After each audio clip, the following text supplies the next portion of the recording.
அனைவருக்கும் என் அன்பார்ந்த வணக்கம். இன்றைய வகுப்பு 22வது வகுப்பாக தொடங்குகின்றது. நாம் பாவினவியலிலே வெண்பாவின் இனங்களை எல்லாம் பார்த்து நிறைவு செய்வோம். இப்பொழுது ஆசிரியப்பாவினுடைய இனங்களை பற்றி பார்த்தோம். ஆசிரியப்பாவினுடைய இனத்தினிலே ஆசிரிய தாழிசை பார்த்து விட்டோம். ஆசிரிய துறை இந்த வகுப்பிலே நாம் பார்க்க இருக்கின்றோம். ஆசிரிய துறை எதுவும் எழுதுவதற்கு மிக எளிமையான ஒன்றுதான். ஆனால் இப்பொழுது வழக்கத்தில் அதிகமாக இல்லை. இந்த ஆசிரியப்பாவிலே ஆசிரிய விருத்தம் என்ற ஒன்றுதான் அது விரிவாக அதிகமாக எல்லாராலும் எழுதப்படுகின்ற பாடலாக இருக்கின்றது. இவை வழக்கத்தில் அதிகம் இல்லை என்றாலும் கூட, இதுபோல இலக்கியங்களில் அதிகம் பயிலப்பெறாத பாடல் என்றாலும் கூட நாம் அது முறையாக கற்றுக்கொள்ள வேண்டிய ஒன்றாக இருக்கின்றது. எனவே நாம் ஆசிரிய துறையையும் குறையின்றி நிறைவாக நாம் காணுதல் வேண்டும். ஏனென்றால் பாவலர் பயிற்சி பெற்றுவிட்டோம் என்றால் எந்த ஒரு பாவகை அல்லது வின வகையை கொடுத்தாலும் நாம் எழுதுவதற்கு நாம் தகுதியுடையவர்களாக அணியமானவர்களாக இருக்கணும். அது ஒரு தேர்வு வைக்கப்பட்டால் கூட இந்த ஒரு பாவின வகையிலே ஒரு பாடல் படைக்க என்று கூறினால் நாம் தயக்கமின்றி அந்த வகை பாடலை படைப்பதற்கு நாம் தகுதியாக இருத்தல் வேண்டும். எனவேதான் நாம் எந்த ஒரு பாடலையும் விட்டு விடாமல் முறையாக வரிசையாக சரியாக நாம் பார்த்து வருகின்றோம். நீங்கள் அவ்வப்போது அந்தந்த வகுப்பு முடிந்த உடனேயே அந்த பாடலை வீட்டிலே அமர்ந்து நம்முடைய யாப்பு விளக்கத்தை பலமுறை புரட்டி தெளிவு செய்து கொண்டு உடனே ஒரு பாடலை எழுதி பார்க்க. உங்களால் முடியாதது எதுவுமே இல்லை. அனைத்து பாடல்களையும் நீங்கள் எழுதலாம். அத்தனை ஆர்வம் இருந்தால் போதும், அதற்குரிய முயற்சி இருந்தால் போதும், பயிற்சி இருந்தால் போதும். எனவே அந்த வகையிலே நாம் இன்றைக்கு ஆசிரியர் துறை பார்க்க இருக்கின்றோம்.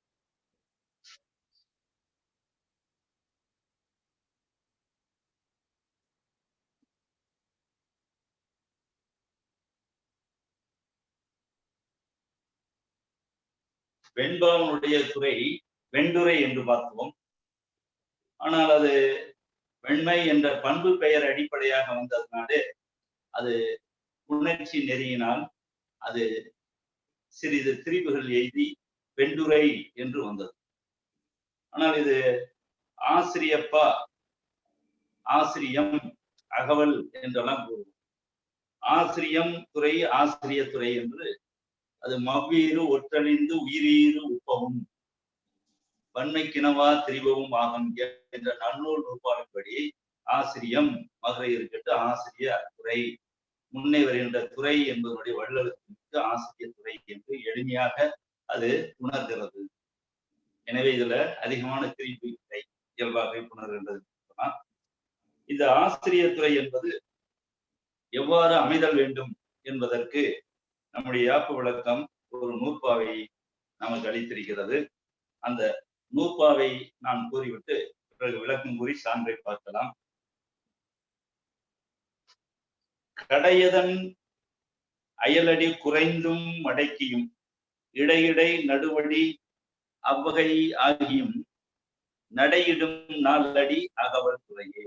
கடை அதன் அயலடி, கடையடிக்கு நீங்கள் எழுதுகின்ற இந்த பாடமுடைய கடைசி அடி, அதனுடைய அயலடி என்பது கடைசிக்கு பின்னே அடிகள் இல்லாததால் அதற்கு முன்னே உள்ள அடியைத்தான் அயலடி என்று. எனவே அந்த அயலடி குறைந்தும் வரலாம். குறைந்து என்றால் எதிலே குறைவது? சீர் எண்ணிக்கைகளை குறைக்கும். 4 சீர், 5 சீர், 6 சீர் வைக்கணும், அதனுடைய எண்ணிக்கை குறையும். மடக்கியும் அந்த ஒரு அடியை மடங்கியும் வரும். மடக்கி வரும்போது அதே அடி வந்து ஈட்டிலே ஒரு சீர் மாற்றம் வரும். அதான் மடக்கி வருதல். வந்தவாறே வந்து ஒரு சிறு மாற்றத்தோடு வருவது மடக்கி வருதல். இதை பாடலிலே காணலாம். அவ்வாறும் இடையிடை நடுவடி அவ்வகையாகி இடையிடை வருகின்ற நடுவடிகள், நடுவிலே இருக்கின்ற அடிகள் அவ்வகை ஆகியும், அந்த வகையிலே ஆகியும் என்பது அந்த வகையிலே குறைந்தும் அடக்கியும். அதனால அவ்வகை என்று பன்மையிலே சொல்லப்பட்டது. அவ்வகை ஆகியும் நடையிடும் நாலடி அகவல் துறை. அவ்வாறு நடையிடுகின்ற நான்கடிகளை இந்த பாடலுக்கு அளவு. அது அகவல் துறையே, அகவற்றுறையே என்று புணர்ச்சி நெறியில போட வேண்டும். அகவற்றுறையே என்று நாம் எளிமை கருதி அகவல் துறையே என்ற புணர்ச்சி நெறியை விளக்கி இயல்பாக போட்டிருக்கின்றோம். எப்பொழுதெல்லாம் அவ்வாறு போட்டால் சில பாடல்களிலே எளிமையாக படிப்பதற்கும் பொருள் கொள்வதற்கும் வாய்ப்பாக இருக்கும். உணர்ச்சி நெறியை நாம் அப்படி உள்ளவாறே கடைபிடித்தால் அது பலருக்கு ஒரு படிப்பதற்கு இடையூறு, அந்த திரிவு நிலை இடையூற்றை கொடுக்கும். எனவேதான் சில இடங்களிலே நாம் அவ்வாறு புணர்ச்சி நெறியை கையாளாமல் இயல்பாகவே கொடுத்திருக்கின்றோம். ஆனா அந்த காலத்து புலவர்களாக இருந்தால் இது தவறு என்று கூறிவிடுவார். அகவற்றுறையே, தமிழ் முதல் தாள்னு சொல்லுவோம். நாங்கள் தொட காலத்துல ஆசிரியராக இருக்கின்ற பொழுது முதற்றாள் அப்படின்னு தான் போடுவோம். முதற்றாள் நல வேற்றுமையில் ரடமும் அல்வழி அவற்றோடு என்ற நன்னூல் நூற்பு அப்படி பார்க்கும்போது முதற்றாள் என்று சொன்னாலே மாணவர்களுக்கு புரியாது. பிறகு காலம் செல்ல செல்ல அந்த புணர்ச்சி நெறியை விட்டுவிட்டு முதல் தாள் என்று, அதனால ஒன்றும் தவறு ஏற்படவில்லை. ஆக அவ்வாறு எழுதுவது சரி என்று பிறகு வருகின்ற வந்த புலவர்கள், அறிஞர்கள் எல்லாம் அதனாலே தவறில்லை என்று ஏற்றுக்கொண்டதனாலே நாம் அவ்வாறு எழுதுகிறோம். எனவே இங்கே அகவல் துறையே என்று போட்டிருக்கின்றோம்.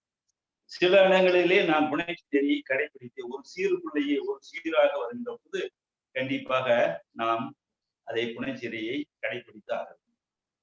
அது அந்த இடத்துக்கு தகுந்த மாதிரி நாம் அதை பார்த்துக் கொள்ள வேண்டும். இங்கே நடையிடும் நான்கடிகளே. இங்கே ஆசிரியர் துறைக்கு 4 அடிகள் அளவு என்பதை நீங்கள் தெரிந்து கொள்ள வேண்டும். நாம் முன்பு பார்த்த பாடல்களையும் அவ்வப்பொழுது ஒப்பிட்டு நீங்கள் பார்த்துக் கொள்ள வேண்டும். வெண்டுரைக்கு 3 அடி முதல் 7 அடி வரை என்று பார்த்தோம். இதை சொல்லுகின்ற பொழுது வெண்டுரை என்பதை ஒரு ஒப்பீட்டு முறையில் பார்க்க வேண்டும். வெண்டுரைக்கு 3 அடி முதல் 7 அடி, ஆனால் ஆசிரியர் துறைக்கு 4 அடிகள். இதை நீங்கள் நினைவில் வைத்துக் கொண்டால் இந்த பாடல் எளிமையாக எழுதலாம். இதை தலை பார்க்க வேண்டும். இந்த நாள் மலர் காசு பிரபு போல அங்கே சில கட்டுப்பாடுகள் இருக்க வேண்டும் என்பதெல்லாம் இல்லை. இயல்பாக எழுதலாம். இது எளிமையான முறையில எழுதுவதற்கு வாய்ப்பான ஒரு பாடல். 4 அடி பாடல். அந்த 4 அடி பாடலுடைய கடை அதன் அயலடி, கடைசி அடிக்கு அயலடி 3ஆம் அடி குறைந்து வரலாம். பின்னுள்ள சீர்களின் அளவிலே குறைந்து வரலாம். அதுவே மடக்கியும் வரலாம். இடையடி என்பது 2ஆம் அடியும் 3ஆம் அடியும். இடையடி இடை நடுவடி, இடையிடையே நடுவடி, நடுவில் இருக்கின்ற அந்த 2, 3ஆம் அடிகள் அவ்வகையாகியும் அவ்வாறே குறைந்தும் அடக்கியும் வரலாம். அவ்வளவுதான். அவ்வாறு வருவது ஆசிரியர் துறையாகும். ஆக ஈற்றடியை பற்றி எதுவுமே சொல்லவில்லை. ஈற்றடி இங்கே குறையவில்லை என்பதை நீங்கள் நினைவிலே வைத்துக் கொள்ள வேண்டும். இது கொடுக்கப்பட்ட விளக்கத்தை நான் இன்னொரு முறை உங்களுக்கு அப்படியே படித்து காட்டுகின்றேன். சீர்வரையறையின்றி அளவடியோ நெடிலடியோ கழி நெடிலடியோ எதுவாயினும், அங்க அளவடி நெடிலடி களி நெடிலடி எது வேண்டுமானும் வரலாம். இப்ப அளவடியிலிருந்து தொடங்க. அளவடி என்பது 4 சீர்களை கொண்ட அடி. ஏனென்ற இதை ஏன் படிக்கின்றேன் என்றால், நீங்கள் படிக்கின்ற பொழுது அதில் ஏதேனும் ஒரு விளக்கம் தெரியாமல் இருக்கலாம். அதற்காக நான் அதையும் படித்து காட்டுகின்றேன். சீர்வரையறை வரையறை இல்லை. அதாவது மாச்சீர் தான் வர வேண்டும், விளைச்சீர் தான் வர வேண்டும், காய்ச்சீர் தான் வர வேண்டும், கனிச்சீர் தான் வர என்ற வரையறை இல்லை. அப்பொழுது நீங்கள் நினைத்தபடி எழுதலாம். சீர் வரையறையின்றி அளவடியோ நெடிலடியோ கழி நெடிலடியோ, அளவடிங்கிறது 4 சீர் எழுதலாம். நெடிலடி 5 சீர்களை கொண்ட அடிகளை 4 அடிகள் எழுதலாம். கழி நெடிலடி 5 சீர்களுக்கு மேலே, கழி நெடிலடி என்பது 6, 7, 8 அதிகமான மிகுதியான சீர்களை கொண்ட அடி கழி நெடிலடி. அந்த களி நெடிலடியோ எதுவாயினும் 4 அடி அளவில் ஈற்றயலடி குறைந்தும் ஈற்றயலடி குறைந்து இடைமடக்காயும் பிற அடிகள் இடையிடையே குறைந்தும் இடை மடக்காயும் வருவன ஆசிரியர் துறையாகும். 4 அடிகளும் ஓரெதுகை பெறுதல் வேண்டும். 4 அடிகளும் ஓரெதுகை. எதுகை மோனையை பற்றி முன்பு அதற்குரிய இலக்கணத்தில் சொல்லப்பட்டதுனால ஒவ்வொரு பாடலிலும் எதுகை மோனை இவ்வாறு வர வேண்டும் என்று நூற்பாவிலே சொல்லப்படாது.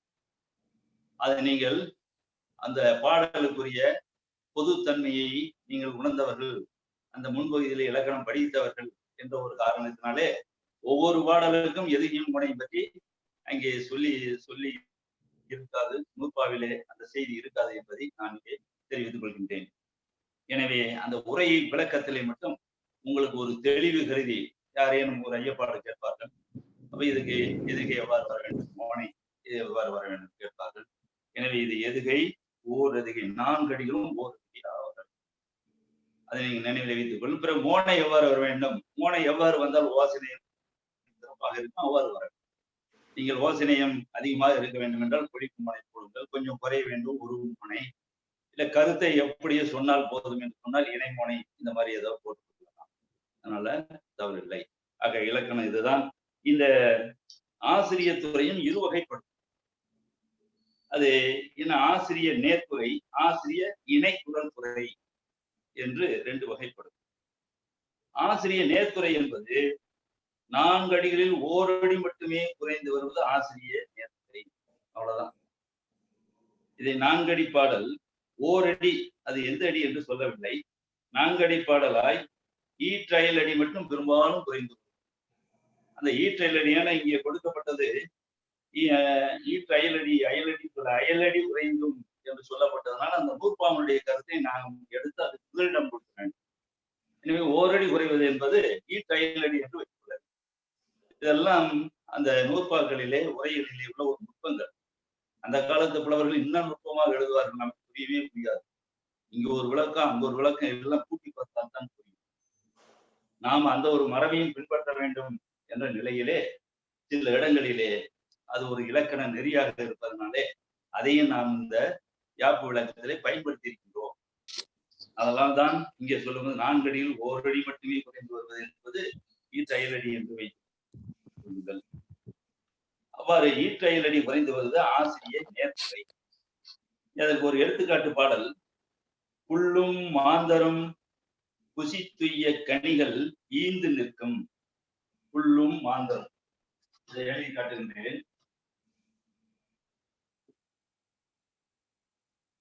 புல்லும்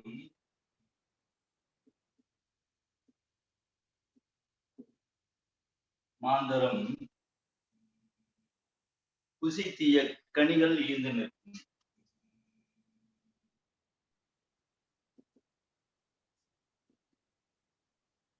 புசித்திய கனிகள் ஈந்து நிற்கும். ஈந்து நிற்கும். இது முதலடி பாடல். இது பாடலுடைய முதலடி. இதற்கு அடுத்த அடிகள் என்ன வருது? கள்ளம் கள்ளம் பள்ளம்.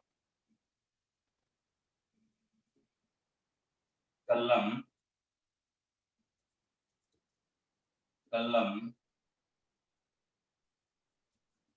பள்ளம். இந்த புல்லும் கள்ளம் கள்ளம் பள்ளம் 4 அடிகளும் ஓர் எதுகை பெற்று வந்திருக்கின்றன. அந்த பாடலை முதலில் நான் படித்துட்டு பிறகு அதை சொல்லிக் கொள்கின்றேன். புல்லும் மாந்தரும் புசித்துய்ய கனிகள் ஈந்து நிற்கும். கள்ளமிலா கனிமரம் போல் ஈந்து வாழ்ந்தல் சிறப்பாம். கள்ளமில்லா கனிமரம் போல் வாழ்ந்தால் பள்ளம் மேடோ இல்லா வாழ்வால் யாவரும் சமமே என்று எல்லோரும் சமமாக வாழ வேண்டும், எல்லாரும் இந்நாட்டு முன்னர் என்பது போல, எல்லாரும் ஓர் நிலை என்பது போல எல்லாரும் சமநிலை இருக்க வேண்டிய தன்னுடைய பாடல். இப்பொழுது பாருங்கள், முதலடியிலே புல்லும் தொடங்குகிறது, 2ஆம் அடி கள்ளம் என்று தொடங்குகிறது, 3ஆம் அடி கள்ளம் இல்லா, அதே அடி அப்படியே வருகிறது. அதுக்கு பேர் தான் மடக்கி வருதல் என்று. கள்ளமில்லா 2ஆம் அடி கள்ளமில்லா கனிமரமோர் ஈந்து வாழ்ந்த சிறப்பாம். 6 சீர்களை கொண்ட அடி. முதலடியில உள்ளும் மாந்தரும் ருசி தூய கனிகள் ஈந்து நிற்கும். 1, 2, 3, 4, 5, 6 சீர்களை கொண்ட அடி. இரண்டாம் அடியிலே அவ்வாறு 6 சீர்கள் வருகின்றன. கள்ளமில்லா கனிமரம் போல் ஈந்து வாழ்தல் சிறப்பாம். ஆக புல்லும் பறவைகளும் மாந்தர்களும் ருசி தீய கனிகள் கொடுத்து கனிகளை எல்லாம் வழங்கி ஈந்து நிற்கின்ற ஒரு சிறிதும் கள்ளமில்லாத கனிமரங்கள் போல், வெறும் மரங்கள் என்று சொல்லவில்லை, மீண்டும் கனிமரங்கள் என்று கூறப்படுகிறது. ஏற்கனவே கனிகள் சொல்லப்பட்டது. அதை வலியுறுத்துவதற்காக மீண்டும் ஒரு முறை கனிமரம் என்று தெளிவுபடுத்துவதற்காக வருகின்றது. அப்படி கள்ளமில்லா கனிமரம் போல், கள்ளம் இல்லாத என்பது அது எதிர்மறை பெயரச்சம். அது இல்லாத தாய் கெட்டு விட்டதுனால அது ஈடுகட்ட எதிர்மறை பெயர் இலக்கணம். அதை நீங்க நினைவிலே வைத்தீர்கள். கள்ளமில்லா கனிமரம் போல் ஈந்து வாழ்தல் சிறப்பாம். அந்த மரங்களைப் போல நாமும் என்ன செய்ய வேண்டும், பிறருக்கு ஈந்து வாழ்தல் சிறப்பாம் என்ற கருத்து. இந்த 2 அடிகளிலும் சீர்களுடைய எண்ணிக்கையை நீங்கள் பார்த்தால் 6 சமமாக இருக்கின்றன. அடுத்து 3ஆம் அடி கள்ளமில்லா கனிமரம் போல் வாழ்ந்தால் அதே அடி வருகிறது. அவ்வாறு வரும்போது கள்ளமில்லா கனிமரம் போல் என்பது வரைக்கும் 1, 2, 3 சீர்கள் வருகின்றது. பிறகு 5வது சீர் வாழ்தல் என்பது வாழ்ந்தால் என்று திரிந்து வாழ்தல் என்பது வாழ்ந்தால் என்று வருகின்றது. எனவே அந்த 3 சீர்கள் ஒன்று போலவே வருவதை அதை மடக்கி வருது. அந்த 2 சீர்கள் வந்தாலும் கூட மடக்கி வருதல் அப்படியே வர வேண்டும். அதுல என்ன சொல்லப்பட்டிருக்கிறதோ அப்படியே அந்த சீர்கள் வந்தால் அது மடக்கி வருது. எனவே மடக்கி வருதுன்னா வேறு பொருள் இருப்பதாக கருதி கொள்ள வேண்டாம். அந்த அடிகள் அப்படியே வரும். கள்ளமில்லா கனிமரம் போல் வாழ்ந்தால் 4 சீர்கள். அப்ப 2 சீர்கள் குறைகின்றன. இப்ப ஈற்றயலடி 2 சீர்கள் குறைகின்றன. அடுத்தது கடைசி அடி பள்ளமேடோ இல்லா வாழ்வால் யாவரும். அப்படி வாழ்ந்தால் பள்ளமேடு இல்லாத வாழ்வு அமையும். அதனால் யாவரும் சமமே, மக்கள் அனைவரும் சமமே என்ற பொருள். இப்ப நாம் கவனிக்க வேண்டியது முதல் அடி, 2ஆம் அடி, 4ஆம் அடி. இந்த 3 அடிகளும் 6 சீர்களை பெற்று இருக்கின்றன. ஆனால் ஈற்றடிக்கு அயலடி 3ஆம் அடி மட்டும் கள்ளம் இல்லா கனிமரம் போல் வாழ்ந்தால் என்று 4 சீர்களையே பெற்று இருக்கிறது. எனவே இவ்வாறு 2 சீர்கள் குறைவதனாலே அது ஆசிரியர் துறை. இது என்ன ஆசிரியர் துறை?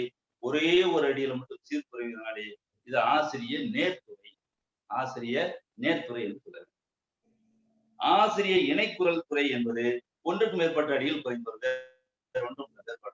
இதுல ஒரு அடியில குறையும், இருக்கின்ற அடிகளே 4 அடிகள். இன்னும் ஒரு அடிகள் கூடுதலா வந்தா அது ஆசிரியர் இணைக்குரல் துறை என்று சொல்றோம். ஆக இந்த பாடல் நீங்க இந்த வகையான பாடல்களை எளிதாக நீங்க எழுதலாம்.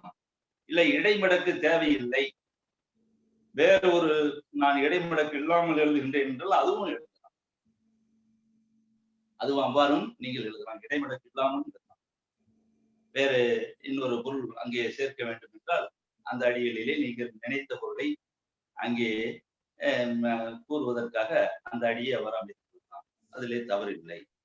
ஆக இவ்வளவுதான் இதுல. இப்பொழுது ஆசிரியர் துறையை பார்த்து விட்டோம். அதுல 2 வகை, ஒன்றிலே ஆசிரியர் நேர்துறையை பார்த்து விட்டோம். அடுத்தது ஆசிரியர் இணைக்குரல் துறை. ஆசிரியர் இணைக்குரல் துறை. இணைக்குரல் துறை என்றாலே குரல் என்றாலே 2 அடிகள், இணைக்குரல்னா 2, 4 அடிகள். அது அந்த பொருளும் வருகின்றது. அந்த இதுவும் 4 அடி பாடல் தான். 4 அடிகளில் ஒன்றுக்கு மேற்பட்ட அடிகள் அளவு குறைந்து வந்து ஆசிரியர் இணைக்குரல் துறையாகும். ஒன்றுக்கு மேற்பட்ட அடிகள் என்பது ஒரு 2 அடிகள் 3 அடிகள் வரலாம், அவ்வளவுதான். ஏன்னா இது 2 அடியில் தான் வர வேண்டும். அந்த கடைசி அடியை கூட பெரும்பாலும் அதில் குறைவதற்கு வாய்ப்பில்லை. அந்த முதல் அடியும் குறையலாம், முதல் அடியிலையும் குறையலாம், 2ஆம் அடியிலையும் குறையலாம், 3ஆம் அடியிலும் குறையலாம். நீங்கள் அதை பார்த்துக் கொள்ளுங்கள்.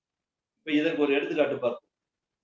காக்கை கரவா கரைந்துண்ணல் கண்டீரே, ஆக்கமும் அத்தகைய அன்புலம் கொண்ட அன்பருக்கு உளவாகும். காக்கை கரவா கரைந்துண்ணல் கண்டீரே 4 சீர்களை கொண்ட ஒரு அடி. முதல் அடிக்கு 4 சீர். 2ஆம் அடி ஆக்கமும், காக்கை என்பதற்கு ஆக்கமும் எதிரிய சொல். ஆக்கமும் அத்தகைய அன்புலம் கொண்ட அன்பருக்கு உளவாகும். திருக்குறளுடைய கருத்து. காக்கை கரவா கரைந்துண்ணும் ஆக்கமும் அண்ணன் நீராருக்கு உள்ள. என்ற குறளினுடைய கருத்து அடிப்படையிலே அது குறள் வெண்பாவிலே அமைந்திருக்கின்றது. இங்கே ஆசிரியர் இணைக்குறள் துறையிலே அந்த கருத்து அமைந்த பாடலாக இது இருக்கிறது. ஆக்கமும் அத்தகைய அன்புலம் கொண்ட அன்பருக்கு உளவாகும் 6 சீர்கள் 2ஆம் அடி. இப்போ முதலடியில 2 சீர்கள் குறைந்திருக்கின்றன.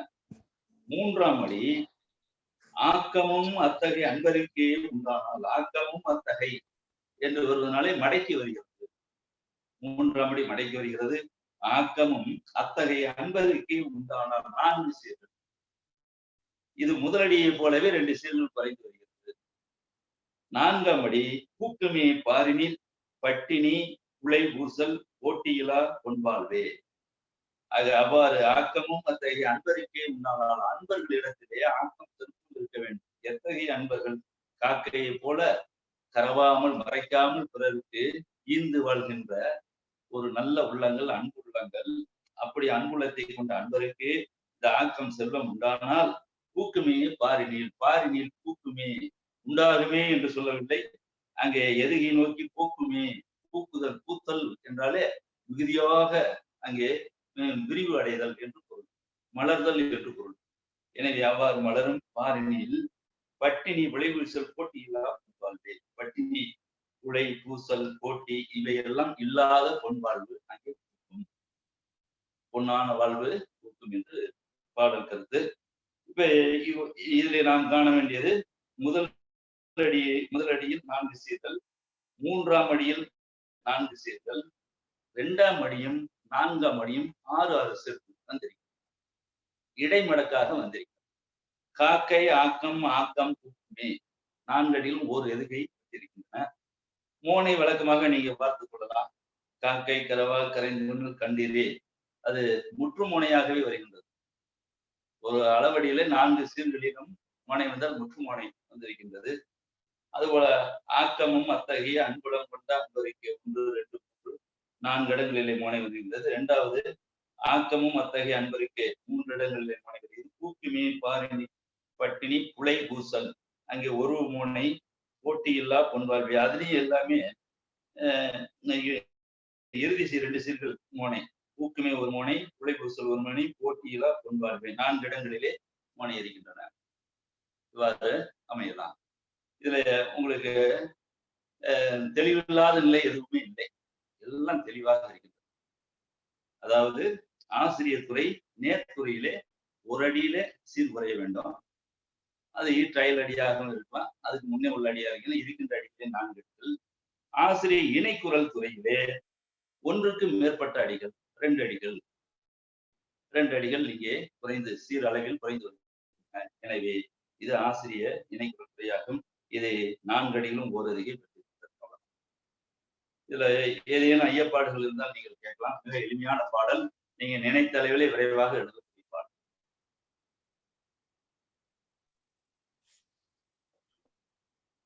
ஐயப்பாடுகள் வருவதற்கு வாய்ப்பே இல்லை இதுல.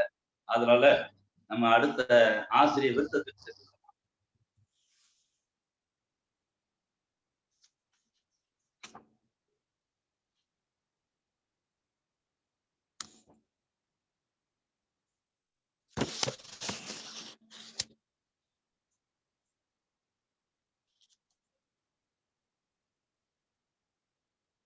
ஆசிரியர்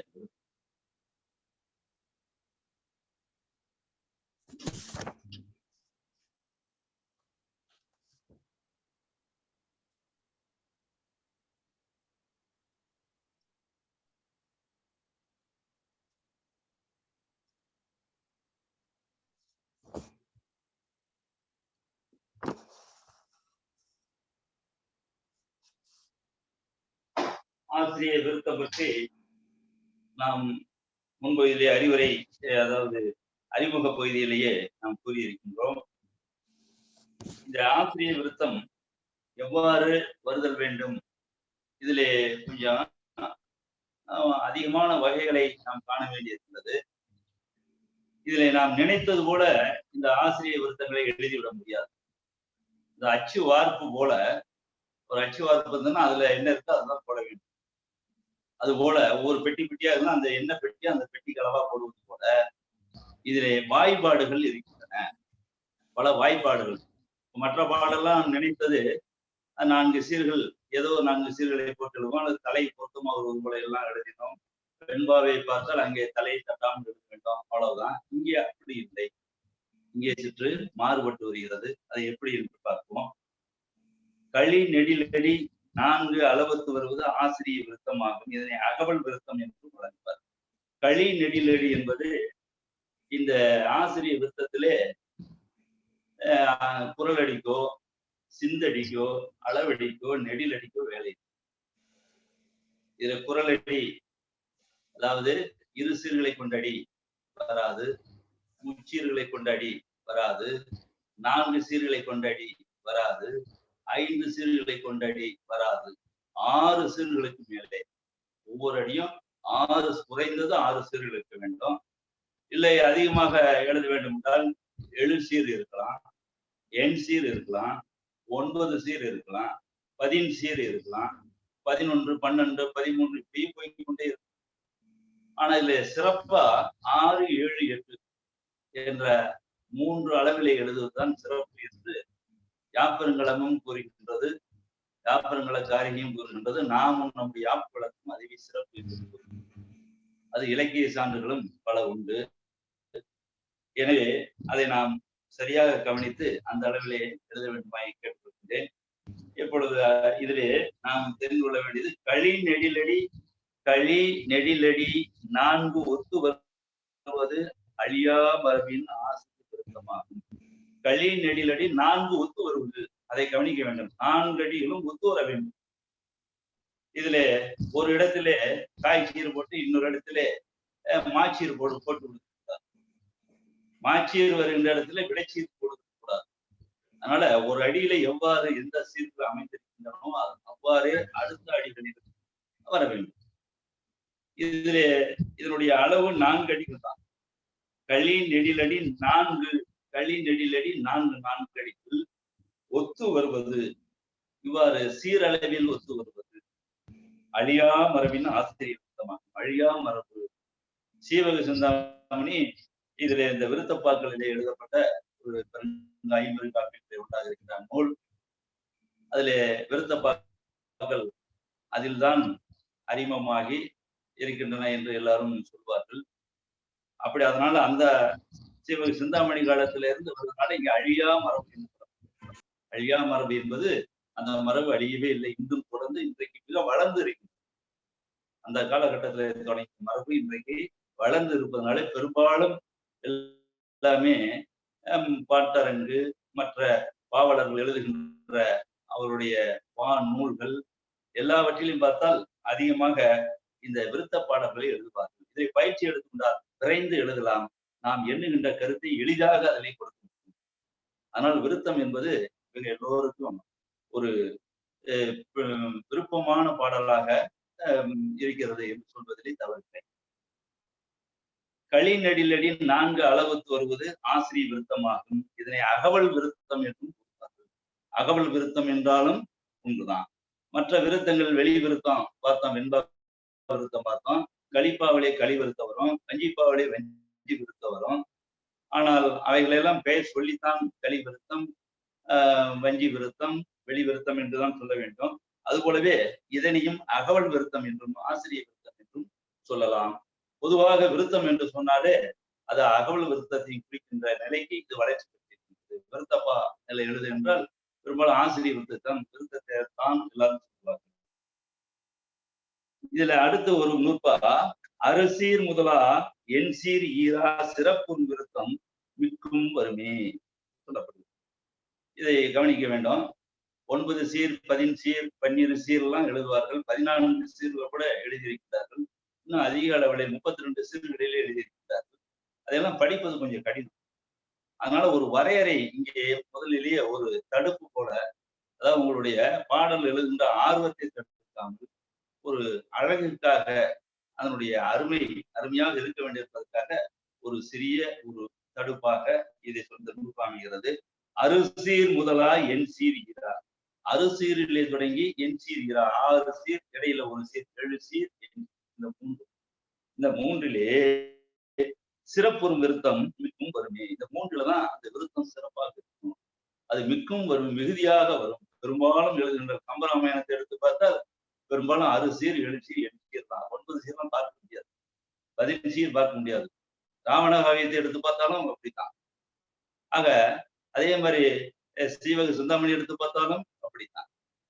இதில் பார்த்தால் அதிகமான இந்த விருத்தப்பாக்களிலே அதிக சீர்களை கொண்ட விருத்தங்களை நாம் காண முடியாது. 6, 7, 8 அளவாக இருக்கும்.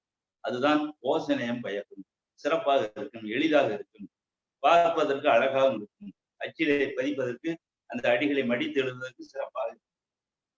அந்த வகையிலே இந்த 3 வகைகளிலே நீங்கள் பயிற்சி எடுத்துக்கொண்டால் நன்று சிறப்பாக இருக்கும்.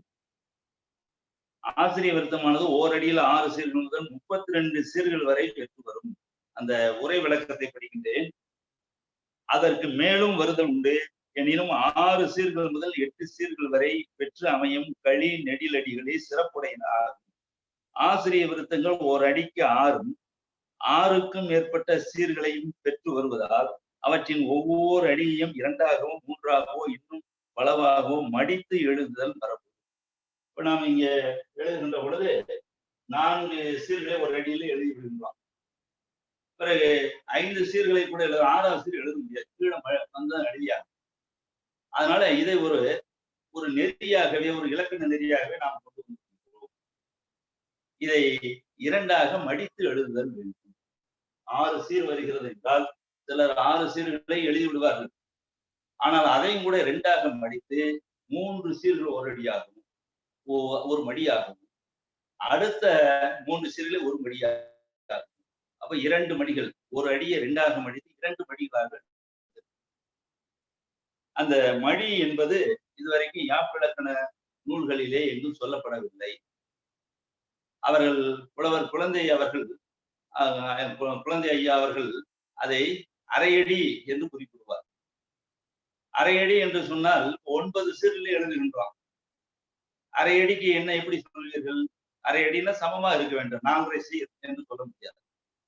11 வருகின்றது, சொல்ல முடியாது. இதையெல்லாம் நாம் ஆய்வு செய்துதான் அதை ஒரு மடி என்று வைக்கிறோம். ஒன்றை மடிக்கின்ற பொழுது ஒரு மடிப்பு நீளமாக இருக்கும், ஒரு மடிப்பு கிடையாது. மொத்தத்தில் மடி. ஒரு வெள்ளைத்தாளை எழுதுங்கள், வேகமாக மடியுங்கள். சில நேரங்களில் சமமாக இருக்கும், பல நேரங்களிலே முன்ன பின்னே அது அமைந்திருக்கும். அவ்வாறு நாம் இங்கே முன்பின் கூடுதல் குறைவாக எவ்வாறு 2 அரை அடிகளாக எழுதுவது, அதுதான் ஒரு மடி. எனவே மடி என்பது நம்முடைய யாப்பு விளக்கத்திலே புதிதாக அறிமுகப்படுத்துகின்ற ஒரு சொல்லாகும். அம்மடிப்பை மடி எனலாம். ஓர் அடிக்கு எத்தனை மடி என்பதையும் ஒரு மடிக்கு எத்தனை சீர்கள் என்பதையும் அந்தந்த வாய்ப்பாடுகளின் மூலம் அறியலாம். இதற்கு ஒரு வாய்ப்பாடு கொடுக்கப்பட்டது. ஒரு அடி, இது விருத்தங்கள் 4 அடிகளில் அமைய வேண்டும். 4 அடிகளிலே அது 8 மடிகளாக வரும். அதை பலரும் 8 வரிகள் என்று கூறுவார். வரிகள் என்பது உரைநடையிலே எழுதுவதை கூறலாம். உரைநடையில் எத்தனை வரிகள், ஒரு வரியிலே இத்தனை சீர்கள் இருக்க வேண்டும் என்பதெல்லாம், இத்தனை சொற்கள் இருக்க வேண்டும் என்பதெல்லாம் இல்லை. அவர்கள் எத்தனை வரி விருப்பப்படுகின்ற வரிகளை எடுப்பார்கள், அது வரி. ஆனா அந்த வரி உரைநடையிலே உள்ள வரி இங்கே என்று சொல்லாமல் நாம் சிறப்பாக மடி என்று கூறுகிறோம். ஆக இது ஒரு அடி எத்தனை மடியாக வர வேண்டும்? 2 மடியாக வரலாம், 3 மடியாக வரலாம், சில நேரத்தில் 4 மடியாக கூட வரலாம். அதற்கு ஒரு வாய்ப்பாடு அமைக்கப்பட்டிருக்கின்றது. அந்த வாய்ப்பாடை எடுத்து உங்களுக்கு முன்னே காட்டி விடுவோம். அது எத்தனை மடிகள், ஒரு மடிக்கு எத்தனை சீர், அது போல எழுத வேண்டும். அவ்வாறான அடிகள் 4 அடிகள். அதனால் இது ஆசிரிய விருத்தம் முதலிலேயே புரிந்து கொள்வதற்கு கடினம் போல தெரியும். புரிந்து கொண்டால் மிக எளிதாக இருக்கும். பாடல் அருமையாக அதை எழுதலாம். ஆசிரிய விருத்தம் இருவகைப்படும். அடிமறி மண்டில ஆசிரிய விருத்தம், நிலை மண்டில ஆசிரிய விருத்தம், 2 வகை. இது 2 வகைதான். இதெல்லாம் இலக்கணத்துக்காக சொல்லியிருப்பான். ஆனா எழுதுகின்ற பொழுது நாம் இதையெல்லாம் பார்த்ததில்லை. ஒவ்வொரு அடியும் பொருள் முற்று பெற்று சில நேரங்கள் எழுதுவான், சில நேரங்களில் தொடர்ந்து எழுதுவான், சில நேரங்களில் ஒரு பாடலை முடிக்காமல் கூட அடுத்த பாடலிலே தொடரும். இது முத்தகச்சியில் உலகம் என்று கண்டி அலங்காரம் கூறும். உலகம் பலபாட்டு ஒருவனை கொள்ளும், முத்தகச்சியில் தனி நின்று முடியும் என்று அது குறிப்பா. உலகம் பலபாட்டு ஒருவனை கொள்ளும், பல பாடல்களை தொடர்ந்து எழுதி கடைசி பாடலிலே முடிக்கலாம். அதுக்கு பேர் குழந்தை செய்யுள். ஒரு பாட்டிலே முடிவது பொருள் முற்றுப் பெறுவது முத்த செய்யுள் என்று சொல்லுவோம். அது பின்னே நம்ம விளக்கத்துக்காக கூறுகின்றோம். இங்கே கூறுகின்றோம், பின்னே அது விளக்கப்படும். இங்கே அடிமறி மண்டில ஆசிரிய விருத்தம், நிலை மண்டில ஆசிரிய விருத்தம். ஏற்கனவே அடிமறி நிலை மண்டலம் என்பது நாம் அறிந்தது, முன் பகுதிகளிலே கண்டிருக்கின்றோம். எனவே இதுல ஒன்றும் கடினமான செய்திகள் இல்லை. அடிமறி மண்டில ஆசிரிய விருத்தம், பாடலின் ஒவ்வொரு அடியும் பொருளால் முற்று பெற்றும் பாடல் அடிகளை இடமாற்றி பொருள் கொண்டாலும் பொருள் சிதையாமலும் வருவது அடிமறி மண்டில ஆசிரிய விருத்தம் ஆகும் என்று உரை விளக்கம் கொடுக்கும்.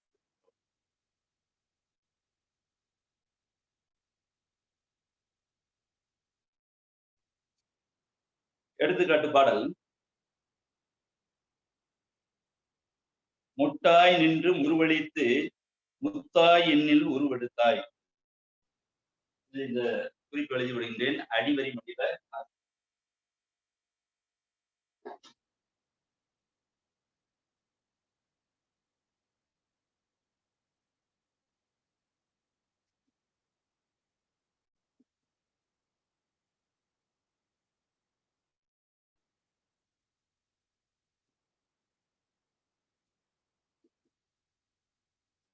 விருத்தம். இதுல முதலடி மொட்டாய் நின்று,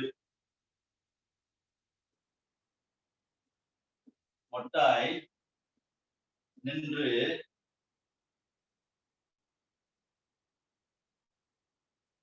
முருவழித்து, முருவழித்து. இந்த மூன்று சீர்கள் ஒரு மடி, ஒரு அடி முடியல. முத்தாய் என்னுள் உருவெடுத்தாய், முத்தாய் என்னுள் உருவெடுத்தாய்.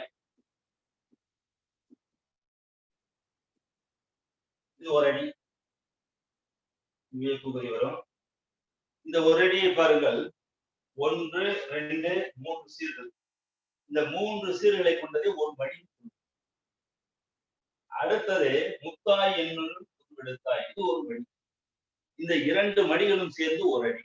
அப்போ ஒரு அடிக்கு 1, 2, 3, 4, 5, 6 சீர்கள். இந்த 6 சீர்களை சமமாக பிரித்து 2 மடிகளாக ஆக்கியிருக்கிறோம். இது ஒரு அடி. அடுத்த அடி சிட்டாய் வந்து சிறைப்பிடித்து, சிட்டாய், சிட்டாய் வந்து சிறைப்பிடித்து சிலையாய் காம கணை பிடித்தாய், சிலையாய், சிலையாய் காம கணை பிடித்தாய். இந்த 3ஆம் அடி தொட்டாய் உள்ளம் கிறுகிறுத்து தூக்கம் இழந்து துடி துடித்தேன், 4வது அடி பட்டாய் கண்ணம் பளபளக்கும் பருவ குயிலே என்னை அணைப்பாய் என்று தலைவன் பாடுவதாக ஒரு பாடல். இதுல 4 அடிகளை கொண்ட பாடல்.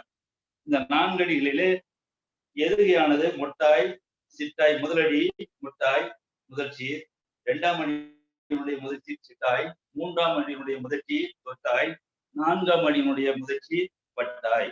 ஆக மொட்டாய், சிட்டாய், தொட்டாய், பட்டாய், 4 அடிகள் ஒரு எதுகை. இது தலையாய எதுகைன்னு சொல்லுவோம்.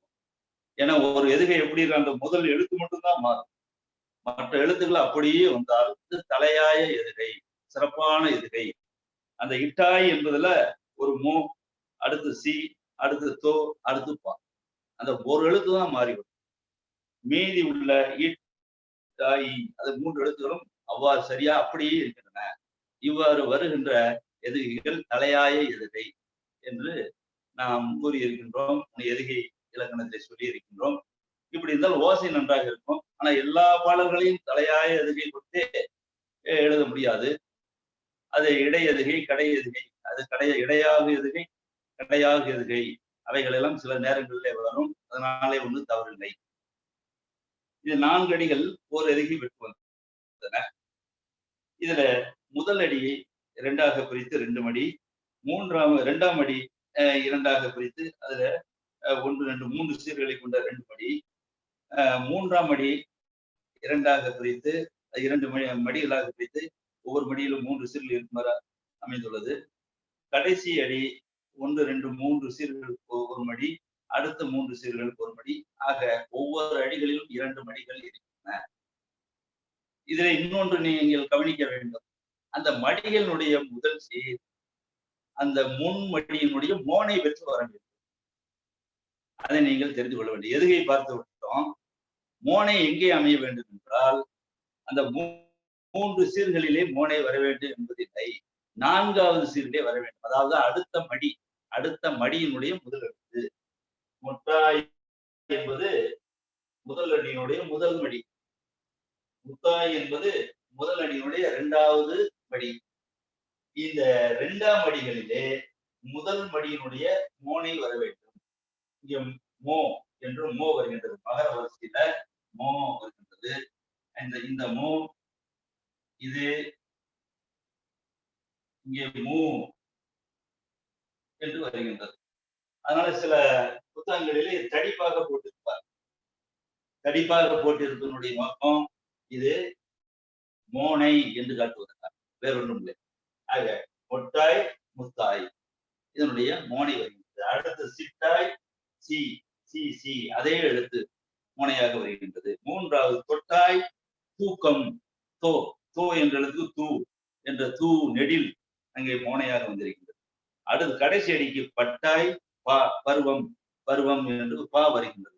அது அதே எழுத்து மோனையாக வருகின்றது. அதே எழுத்து மோனையாக தப்பு இல்லை என்றால் அதனுடைய மோனை இலக்கணத்திலே சொல்லப்பட்டது போல இன மோனையாகவோ வர்க்க மோனையாகவோ உயிர் மோனையாகவோ ஏதேனும் ஒன்று வரலாம். ஆக நாம் இதிலே கவனிக்க வேண்டியது 4 அடிகளை கொண்ட அரிசி களி நெடிலடிகள் 4 அடிகளை கொண்ட விருத்த பாடல்களிலே 4 அடியிலும் ஓர் எதுகை பெற்று வர வேண்டும். ஒவ்வொரு மடியும் மோனை பெற்று வர வேண்டும். சீர்கள் அளவத்து ஒவ்வொரு அடியும் அளவத்து வர வேண்டும். அளவான சீர்களை கொண்டு இதிலே பார்த்தால் மொட்டாய் நின்று முருவழித்து, மொட்டாய் தேமா நின்று தேமா, முருவழித்து இங்கே முருவழித்து புளிமாங்காய். அது போலவே முத்தாய் தேமா என்னுள் தேமா உருவெடுத்து புளிமாங்காய். அப்ப இத ஒரு அடியினுடைய 2 மடிகள் கூட ஒன்றாகவே அளவகுத்து வந்திருக்கின்றன. அதுபோல சிட்டாய் வந்து சிறைப்பிடித்து, அதுவும் அவ்வாறு சிட்டாய் வந்து சிறைப்பிடித்து தேமா தேமா கருவிலங்காய். சிலையாய் என்பது அந்த இடத்துல புளிமா வந்திருக்கின்றது. இப்ப இங்க தேமா தானே வர வேண்டும் என்று நீங்கள் கேள்வி கேட்கலாம். இங்கே மா வந்திருக்கின்றது. முத்தாய் தேமா மா என்பது இந்த மா என்பது இங்கே மாவாக வந்தால் முன்னே புளிமாவாக இருக்கலாம், தேமாவாக இருக்கலாம். தேமாவே என்று வரலாம், புளிமாவே என்று மா வர வேண்டும். அதனால இங்கே சிலையா என்பது புளிமா வந்தது. அடுத்து காம தேமா என்று வந்தது. இப்படி அடுத்த தொட்டாய் உள்ளம் தேமா தேமா கருவிலங்காய். தூக்கம் இழந்து அதுல வர இழந்து என்பது புளிமா வந்திருக்கிறது. ஆக மாச்சீர் வர வேண்டும். அதை பார்த்துக் கொள்ளுங்கள். அடுத்து பட்டாய் கண்ணம் பளபளக்கும் தேமா தேமா கருவிலங்காய். பருவ குயிலை என்பது பருவ குயிலை புளிமா வந்திருக்கின்றது. அவ்வாறு வரலாம். ஆக அந்த இறுதி சீர் சரியாக இறுதி அசை சரியாக வர வேண்டும். இறுதி அசை அது நேரசை வர வேண்டும் என்பதை நினைவில் கொள்ளுங்கள். இவ்வாறு வருவது இதுல அடிமறி மண்டில ஆசிரியர் விருத்தம் என்பது பாடலின் ஒவ்வொரு அடியும் பொருளால் முற்று பெற்றும் பாடல் அடிகளை இடைமாற்றி பொருள் கொண்டாலும் பொருள் சிதையாமல் வருவது அடிமறி மண்டில ஆசிரியர் விருத்தமாகும். இதுல இங்கே முடிகின்றது. இதோடு முடியவில்லை என்று கருது கொள்ள வேண்டாம். முட்டாய் நின்று முருவழித்த பொருள் முடியவில்லையே, அடி முடியவில்லையே என்று நாம் எண்ணிவிடக்கூடாது. இந்த அடி உருவெடுத்தாய் அங்கே முடிகிறது. 2ஆம் அடி சித்தாய் வந்து சிறைப்பிடித்து சிலையாய்க்காமல் கனை விடுத்தாய் என்பதிலே முடிகின்றது. முதல் மடியை பார்த்து விட வேண்டாம். முடியவில்லையே, பாடல் தவறாக இருக்கிறது என்று எண்ணிவிட வேண்டாம். 3ஆம் அடி தொட்டாய் உள்ளம் திருத்து தூக்கம் இழந்து துடிதுடித்தேன் என்பதில் முடிகின்றது. 4ஆம் அடி பட்டாய் கண்ணம் பளபளக்கும் பருவக்குயிலேயே என்னை அணைப்பாய் என்பதே முடிகின்றது. இவ்வாறு ஒவ்வொரு அடியும் பொருள் முற்று பெற முடிவதனாலே இது அடிவரி மண்டில ஆசிரியர் விருத்தம். அடுத்து 2வது வகை நிலைமண்டில ஆசிரியர் விருத்தம். இந்த நிலைமண்டில ஆசிரியர் விருத்தம் என்பது அடி அங்கே பொருள் முற்று பெறாமல் தொடர்ந்து வருதல் வேண்டும். இதன் முன்னே உள்ள பாடல்களிலே நாம் பார்த்திருக்கின்றோம்.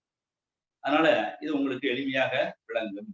அடிமறி மண்டல் என்பது அடியை முன்பின் மாற்றினாலும் பொருள் மாறுபடாமல் இருக்கும், கருத்து சிதையாது. ஆனால் நிலை மண்டல ஆசிரியர் என்பது அந்த அடிகள் எங்கே எந்த முதலாவது அடி முதலாவதாக கொள்ள வேண்டும், இரண்டாவதாக கொள்ள வேண்டும், மூன்றாவது நான்காவது வரிசையாக முன்பின் மாற்றினால் பொருள் சிதைந்திருக்கும். எனவே அவர் அந்த நிலையாக ஒரு அடியில் இருக்கின்ற இடத்திலே இருப்பதனாலே இது நிலை மண்டல ஆசிரியர் விருத்தம் என்று கூறுதான் ஆசிரிய விருத்தத்தினுடைய விளக்கம். நீ அடுத்த ஆசிரிய விருத்தமுடைய இது எவ்வாறு எந்தெந்த வாய்ப்பாடுகளிலே அமைய வேண்டும். மற்ற பாடல்களிலே இந்த இலக்கணத்தை சொல்லிவிட்டால் உடனே எழுதிவிடுவோம். இந்த ஆசிரிய விருத்தத்துக்கு அவ்வாறு எழுதிவிட முடியாது. இந்த இலக்கணத்தை தெரிந்து கொண்டு இதற்குரிய வாய்ப்பாடுகளை பார்த்து அந்த வாய்ப்பாடுகளின் படிதான்,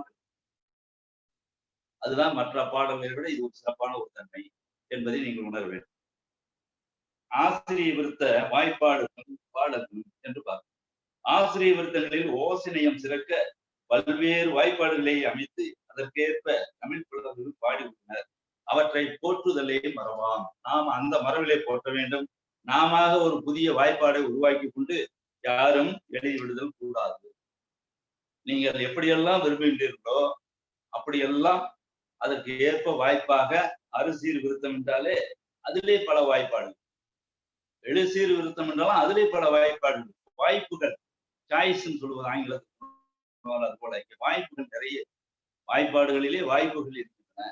அதனால இந்த வாய்ப்புகள் இருப்பதனாலே இதன்படிதான் எழுத வேண்டும். நாம புதிய ஒரு வாய்ப்பாடை அமைத்து எழுதக்கூடாது. இன்றைய காலகட்டங்களிலே சிலர் 6 சீர் என்றால் ஏதோ 6 சீர்களை போட்டு எழுதிவிட்டார். எழுதிவிட்டு அவர்கள் இது அறுசீர் விருத்தம் என்று கூறுகிறார்கள்.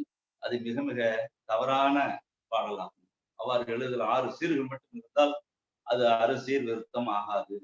உரிய வாய்ப்பாடுகளிலே அமைதல். இதை நீங்கள் தொடக்கத்திலேயே இதிலே கவனமாக இருந்து அந்த நெறியை கடைபிடித்து வந்தால் எதிர்காலத்திலே அருமையான ஆசிரியர்களை உங்களால் எழுத முடியும். இதுல பக்கம் 152ஆம் பக்கத்தை பாருங்கள்.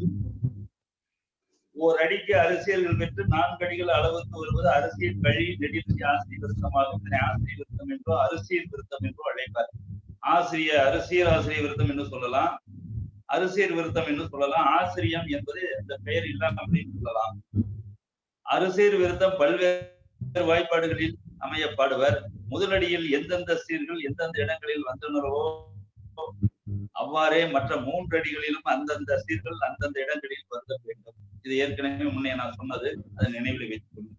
ஒரு வாய்ப்பாடு விளம்மா தேமா. வாய்ப்பாடு 1. வாய்ப்பாடு இப்போ வராது. 1 விளம் மா தேமா. இது ஒரு அரை அடி. இதே அடுத்த அரை அடி வரும். விளம் மா தேமா. ஒரு அடிக்கு 1, 2, 3 சீர்கள். ஒரு மடி, ஒரு மணி. இந்த ஒரு அடிக்கு 2 மணிகள். முதல் மடியில் 3 சீர்கள், 2ஆம் மடியில் அதே வாய்ப்பாடு 1, 2, 3 சீர்கள். மொத்தத்தில் இந்த வாய்ப்பாட்டினுடைய சுருக்கமாக விளம்மா தேமா வாய்ப்பாடு. விளம்மா தேமா வாய்ப்பாடு. அந்த விளம்மா தேமா அரை அடியில் உள்ள சொன்னது அடுத்த அரை அடிக்கு வரும். இவ்வாறு 2 முறையாகவும் எழுதி காட்டலாம், ஒரே முறையாகவும் எழுதி காட்டலாம். அதனால தவறுகளை விளக்கத்துக்காக எழுதப்பட்டது. நாம் எல்லா வாய்ப்பாடுகளிலும் 2 ஒரு அடியை முழுமையாக 2 மணிகளை எழுதி காட்டியிருக்கிறோம். சிலர் மற்றவர்கள் இந்த ஒரு மணியிலே உள்ள அந்த வாய்ப்பாடை மட்டும்தான் எழுதுவார்கள். நாம் அப்பொழுது குழப்பம் அடைய தேவையில்லை. அது விளம்மா தேமா, அடுத்த மடியும் அவ்வாறே இருக்கின்றன என்று நாம் புரிந்து கொள்ளுங்கள். இதுல முதல் 3 சீர்களை ஒரு மடியாகவும் அடுத்த 3 சீர்களை மற்றொரு மடியாக அமைத்தல் வேண்டும். 4 அடிகளும் ஓர் அதிகை பெற்றும் ஒவ்வொரு அடியும் 2 மடியும், அதாவது முதல் சீரும் 4ஆம் சீரும் மோனை பெற்றும் வருதல் வேண்டும். அதனை மடிமோனை எனலாம். அதை ஏற்கனவே நாம் சொன்னது மடிமோனை. மா வர வேண்டிய சீரில் தேமா அல்லது புளிமா வரலாம். தேமா வர வேண்டிய சீரில் தேமாவே வருதல் வேண்டும். இம்முறையில் பிற ஆசிரியர் புத்தகங்களுக்கு இம்முறை இதுல என்ன சொல்ல வேண்டும்? இதுல இங்க விளமும் சொல்லப்பட்டது. இது நமக்கு எளிதாக இருக்க வேண்டும் என்பதற்காக இங்கே பூவிலம் என்று தொடங்கினார். எல்லா அடிகளும் 4 அடிகளும் பூவிலம் பூவிலம் என்று வர வேண்டும். இந்த முதல் சீர் மட்டும். இங்கே மா என்று சொன்னால் தேமா வரலாம், புளிமா வரலாம். இங்கே விளம் என்றால் கருவிளம் வரலாமா? கருவிளம் வரலாம், பூவிளம் வரலாம். ஆனா நீங்க எதுல தொடங்குகின்றீர்களோ பூவிளத்திலே தொடங்கினால் எல்லா அடிகளிலும் அந்த பூவிளத்திலே தொடங்க வேண்டும். ஆனா இங்கே அப்படி இல்லை. இடையில இங்கே புளிமா வரலாம், அடுத்த அடியில தேமா வரலாம். இந்த 2வது சீர் மட்டும். கடைசி உள்ள இந்த சீர் தேமாவாகவே வர வேண்டும். இங்கே 4 அடிகளுக்கு 8 மடிகள் வரும். அந்த 8 மடிகளும் தேமாவாகவே இருக்க வேண்டும். அதை நீங்கள் நினைவிலே வைத்து இந்த வாய்ப்பாடு நாம் நினைவிலே வைத்துக் கொண்டால் தான் சரியாக எழுத முடியும். அந்த ஒரே ஒரு பாடலை மட்டும் நாம் சொல்லிவிட்டு அடுத்த நம்ம பயிற்சி போய்க்கலாம். பொதிகையில் பிறந்து தாவி, பொதிகையில் பிறந்து தாவி,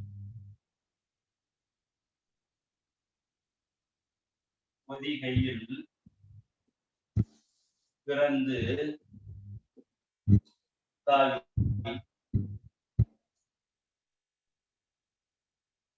புனல் நிறை பொய்கை ஆடி, புனல் நிறை பொய்கை ஆடி. இத நீங்க கவனிக்க வேண்டாம்.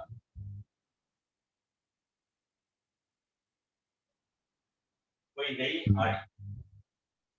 அடுத்த அடி மது நனை, மது நனை. அவ்வளவுதான். இந்த முதல் அடி 1, 2, 3 சீர்களை கொண்ட ஒரு முதல் மடி. 1, 2, 3 அடுத்த 3 சீர்களில் 2ஆம் மடி. இதுல என்ன செய்யுது? பொதி கையில் என்பது பொதி கையில், பொதி கையில் நிறை நிறை கருவிடம், கருவிடத்தில் தொடங்கும். இங்கே பிறந்து என்பது புளிமா, இங்கே தாவி தேமாவிலே வந்து. இங்கே என்ன வர வேண்டும் என்றால் இங்கே விளம் கொடுப்பதனால இங்கேயும் கருவிடம் தான் வர வேண்டும். இந்த முதல் மடியை எடுத்து 2வது மடி கருவிடம் தான் வர வேண்டும்.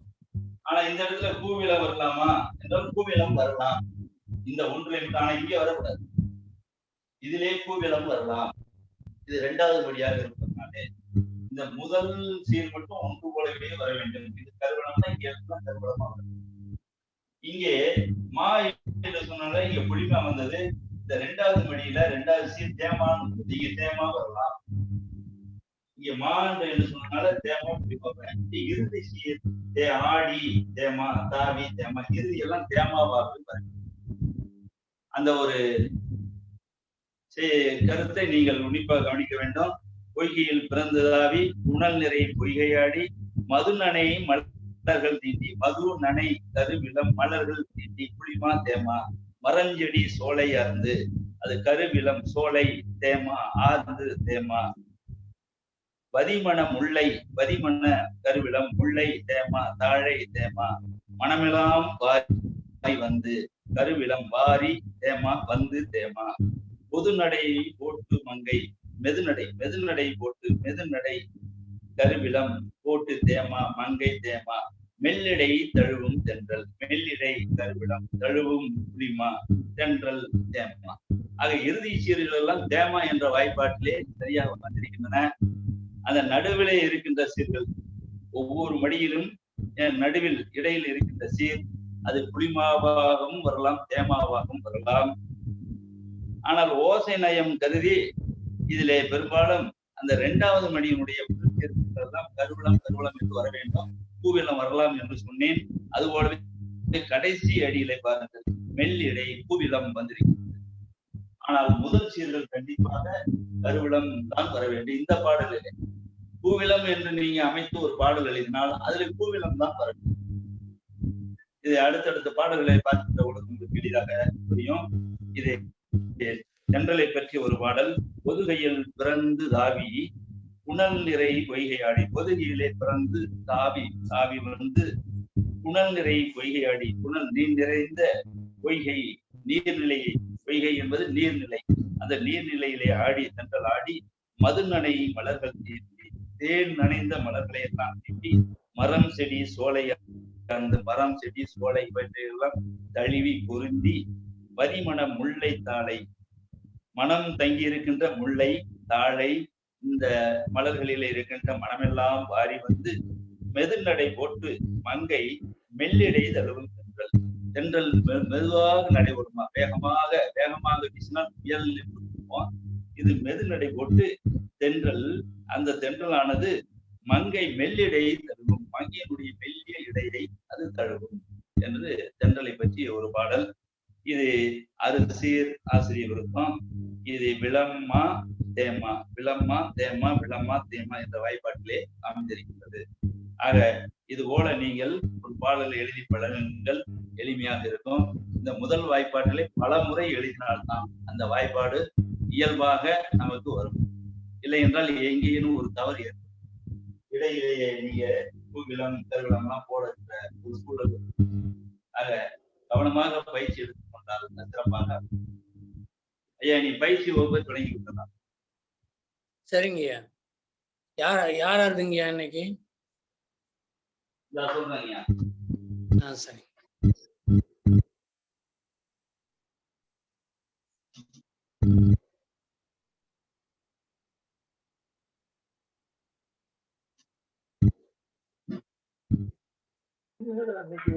யாழிசையினுடைய அஞ்சல் அட்டை ஒன்று வந்திருக்கீங்க.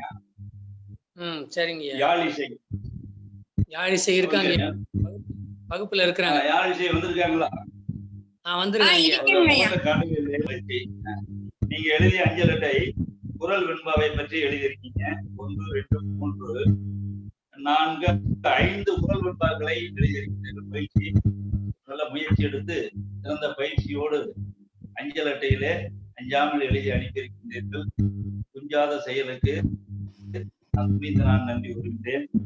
இதுல முதல் குரல் வெண்பா ஆடவர் மை, கொஞ்சம் வீரமான, அது ஒரு வீரமான பாடல் தான். அது ஆடவர்களை பற்றியும் மகளிரை பற்றியும் அவர்களுடைய பெண்மையை உயர்த்தி காட்ட வேண்டும் என்பதற்காக எழுதப்பட்ட வெண்பா. பாராட்டுகிறோம், மகிழ்ச்சி. ஆடவர் மெய் காட்டினும் பன்மடங்கு வல்லமை நானன்றோ மகளிர் மனம் என்று எழுதியிருக்கின்றார். அது இலக்கண பிழை இல்லாமலே எழுதிட்டாங்க. அது ஒரு பெரிய சிறப்புக்குரியது, பாராட்டுக்குரியது. அதுல என்ன குறை சொல்ல வேண்டும் என்றால், நாம் பயிற்சிக்காக சில குறைகள்ல அது ஒரு திருத்தங்கள் கூறலாம். அதை எழுதி காட்டுகின்றேன். ஆடவர்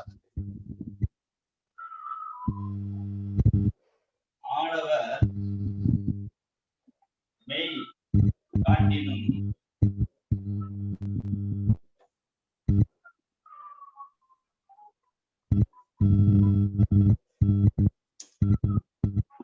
ஆடவர் மெய் காட்டினும் பன்மடங்கு வல்லமை,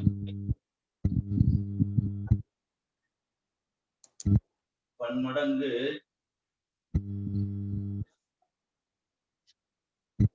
வல்லமை தானன்றோ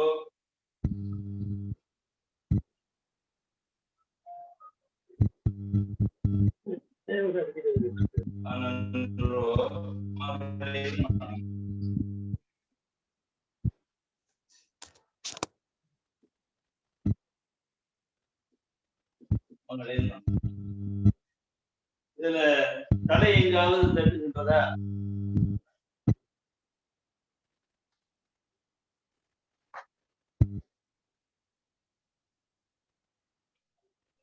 எழுதுகின்ற பொழுது கொஞ்சம் விளக்கிட்டு போகுது. பாருங்க, ஆடவர் மை கூவினாய் காய் முன் நேரசி வர வேண்டும். காட்டினும் கூவிலம், காய் முன் நேரசி வந்திருக்கிறது. கூவிலம் விளமுன் நேர் வர வேண்டும். பன்மடங்கு பண் நேரசை அங்கேயும் சரியாக வேண்டும். நீங்க காய் முன் நேரத்தினால வெற்றி விண்டலை. விளமுன் விளம் நிறைமுன் நேர் வந்ததுனால இயற்கை விண்டலை. பன்மடங்கு காய்ச்சி பூவிலங்காய் காய் முன் நேர் வந்திருக்கிறது, அது வெண்சீர் வெண்டலை. அப்ப இந்த 4 சீர்களிலும் 3 தலைகள் சரியாக அமைந்திருக்கின்றன. வெண்பாவுக்குரிய தலைகள் அமைந்திருப்பது ஒரு மகிழ்ச்சி. வல்லமை, வல்லமை என்பது பூவிலம். விளமுன் நேர் தானன்றோ, தானன்றோ தேமாங்காய், இது சரியாக இருக்கின்றது. அந்த இறுதி சீருக்கும் 2ஆம் அடியினுடைய முதல் சீருக்கும் இடையிலே தலை சரியாக இருக்கின்றது. மகிழ்ச்சி. தானன்றோ, தானன்றோ என்று இங்கே கொடுக்கின்றார். தானன்றோ என்பது காய்ச்சீர். காய்ச்சீர் முன் என்ன வர வேண்டும்? ஆமாங்க ஐயா, அது நான் மாத்திக்கிறேங்க ஐயா. அப்புறமா பெண்டீர் மனம் மாத்திக்கலாம் ஐயா. ஆமா, காய்ச்சீர் முன் இங்க என்ன வர வேண்டும்? இங்கே காய் முன் நேர் வர வேண்டும். மகளிர் கொடுத்தாங்க. இங்க மகளிர் மனம், இந்த இறுதி நிறைய செயலில் முடிகின்றது. அதுக்கு வாய்ப்பாடு மலர் வாய்ப்பாடு. சிறப்பு. இந்த அளவுக்கு எழுதியது ஒரு பாராட்டுக்குரியதான். இதுல ஒன்றே இந்த இடத்துல தானன்றோ மாதல் மனம் போட்ட நான் பெண்டீர்னு போட்டுங்க ஐயா, பரவாயில்லைங்களா? எப்படிங்க? பெண்டீர் மனம். பெண்டீர், பெண்டீர் போடுங்க, உங்க விருப்பத்துக்கு போடலாம். மங்கைன்னு போடுங்க, உங்களுக்கு எது வேணுமானு போடலாம். தமிழ்ல நிறைய இருக்கு. தமிழ மாதர், பெண்டீர், மங்கை, பாவை போடுங்க. நிறைய உங்களுக்கு தமிழ் வளமான மொழி அல்லவா? எத்தனையோ சொற்களை எடுத்து நீங்க நலமாக போடலாம். வளமான மொழியிலே இருக்கின்ற சொற்களை எடுத்து நலமாக அமைக்கலாம். இது ஒன்றுதான். அதுல இதுல என்னன்னா, இன்னொன்று நம்ம திருத்தம் செய்ய வேண்டியது எதுகை கூட இது உயிர் வைத்துள்ளோம், தவறு இல்லை. இது ஆடவர் தான் அன்றோ, இது ஆடவர் தான் அன்றோ, இந்த நெடிலை அடுத்து வருவதனால உயிர் எதிரியாக வைத்துக் கொள்ளலாம். நெடில் எதிரின்னு சொன்ன தவறு, அது உயிர் எதிரியாக வைத்துக் கொள்ளலாம். உயிர் எதிரியாக வைத்துக் கொள்ளலாம். ஆனா இது வைத்துக் கொள்ளலாமே ஒழிய சிறப்பானது அப்படின்னா அந்த நோக்கத்திலே பார்த்து கொஞ்சம் சிறப்பு இல்லைதான். அதனால நீங்க இதுல சோறு போட வேண்டாம், எழுதிருக்கீங்க, மகிழ்ச்சி. அடுத்து ஒரு குறள் வெண்பா. கற்று பழகியங்கிறதுக்கு பழுகியன் போட்டிய போட்டிய ஏதும் மறக்காது ஆணவம் இல்லாத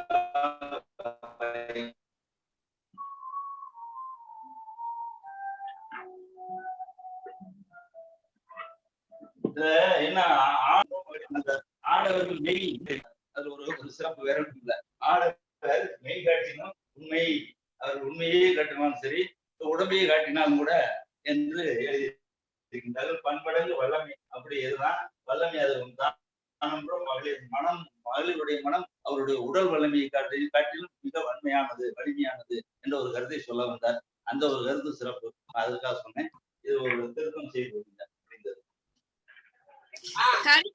கருத்து கணவர்களுடைய எழுது ஐயா, எழுத்துக்கள் மட்டுமே எழுதியது.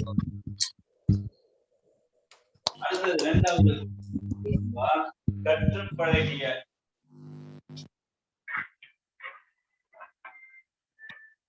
கற்று பழகியங்கிறதுக்கு அங்க பழுகியன்னு எழுதிட்டாங்க.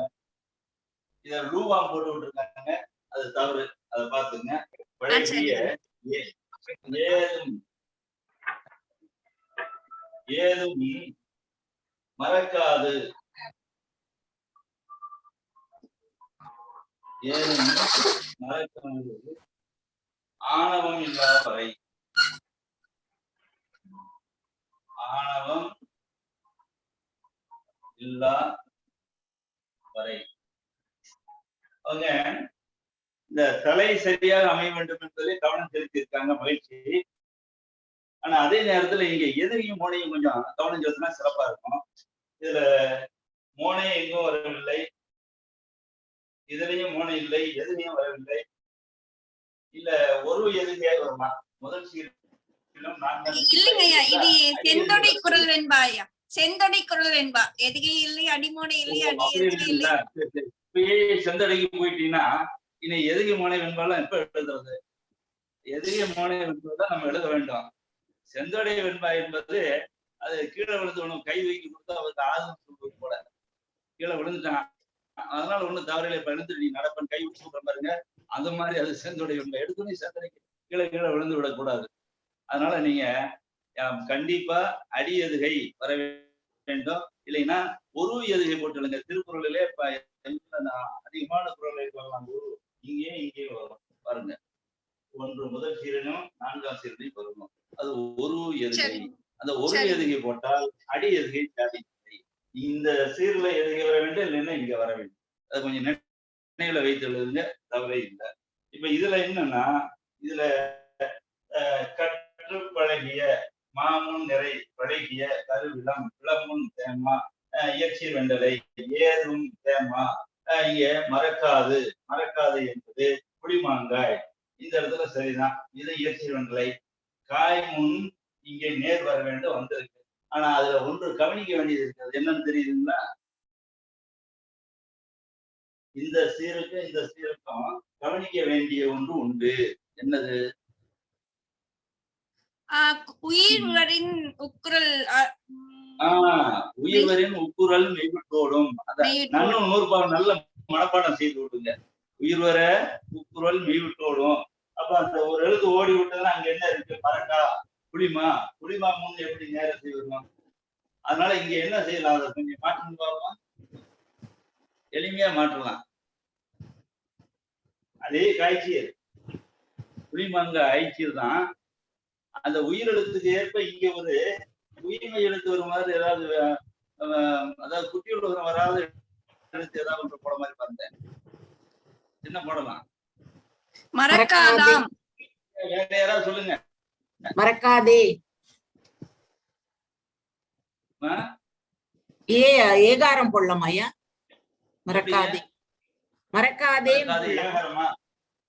பொருளுக்கு பாருங்க, கற்று பழகிய ஏதும் மறக்காதே ஆணவம் இல்லாதவரை, அதுவும் பொருத்தமா தான் இருக்கு. ஏகாரம் போடலாம். மறக்காதே அப்படிங்கிற ஏவல் வினையில வருது, ஓடாதே மறக்காதே அப்படிங்கிற பொருள் வரும். அந்த இடத்துல ஏகாரம் போடுவதற்கு கொஞ்சம் நாம் எண்ணி பார்க்க வேண்டியிருக்கு. அதனால என்ன செய்யலாம்னா, அதை இன்னொரு எளிமையா மாற்றி விடலாம். மறக்காதான் தாம் போடுங்க. மறக்காதாம். மறக்காத ஆம் ஆகும். ஆகும் என்ற ஆம் ஒரு அசைச்சொல் தான். அசைச்சொல் மறக்காதாம். இப்ப பாருங்க, கற்று பழகிய ஏது மறக்காதாம் ஆணவம் இல்லா வரை. ஆணவம் என்பதை சமஸ்கிருத சொல்லாகவும் கூறுவார்கள்.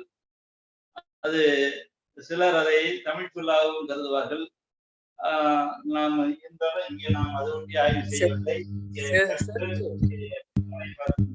செருக்கு என்று போடலாம் ஐயா. செருக்கு என்று போடலாம். அடுத்தது செருக்கு என்று போடலாம் ஐயா. செருக்கு செருக்குன்னு போட்டா சரிதான். ஆமா, செருக்குன்னு தான் போடணும். இங்க சரியாக இதற்கு பொருத்தமா வரவில்லையே. 2 1 வேண்டுமானால் நம்ம என்ன செய்யலாம்? செருக்குன்னு போடலாம். செருக்கும் போது இங்க செருக்கேன்னு போடணும். செருக்கோ இல்லாத செருக்குன்னு போட்டோம்னா இங்க எழுதிக்கணும், உயிர் வருகின்றது. செருக்கோ இல்லா வரை ஓகாரம் போட வேண்டும். செருக்கே என்றும் போடலாம். செருக்கே இல்லா வரை ஏகாரம் போடலாம். ஆணவம் என்பதற்கு தமிழ் சொல் செருக்கு. ஆனா இருந்தாலும் கூட இங்கே நமக்கு எதிரியாக அமையவில்லை. அது ஒரு குறை இருக்கின்றது. அதை நீங்க சரி செய்து கொள்ளுங்க. நம்ம அந்த சிந்தனை பண்ணோமா அடுத்தது பார்க்க முடியாது, நேரம் இருக்குது.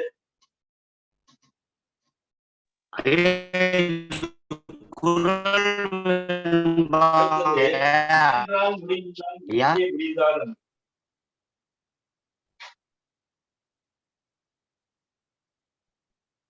முயன்றால்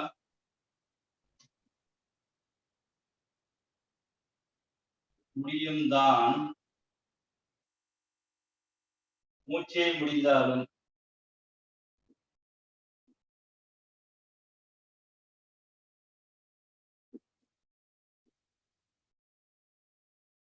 மூச்சே முடிந்தாலும் முற்றும் முயன்று முடி.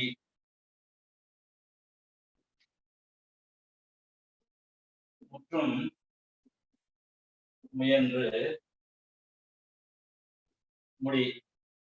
இதுல மோனை இல்ல குறைய நிறைய செய்தீங்க. அதுல ஒரு சிறப்பு இதுல எல்லாம் ஒரு அடி முழுக்க மோனையை கொடுத்துட்டீங்க. ரொம்ப சிறப்பு.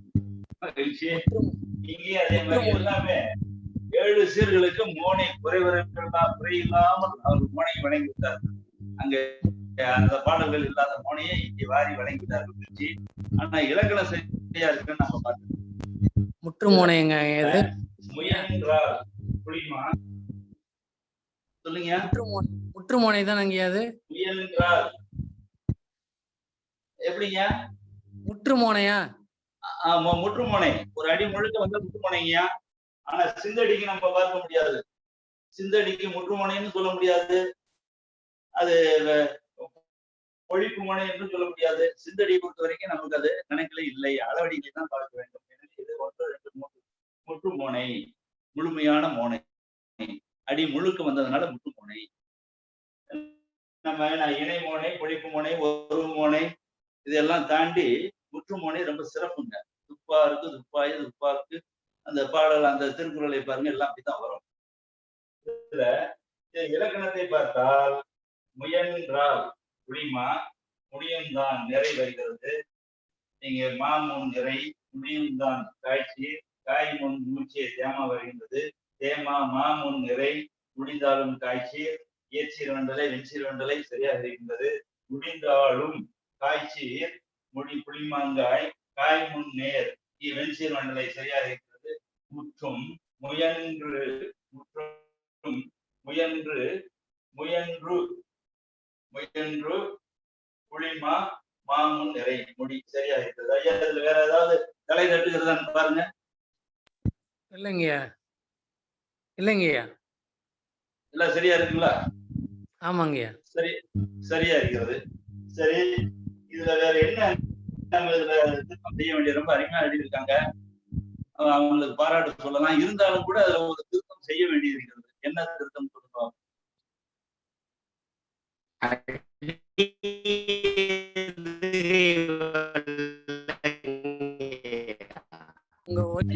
கேக்குதுங்களா?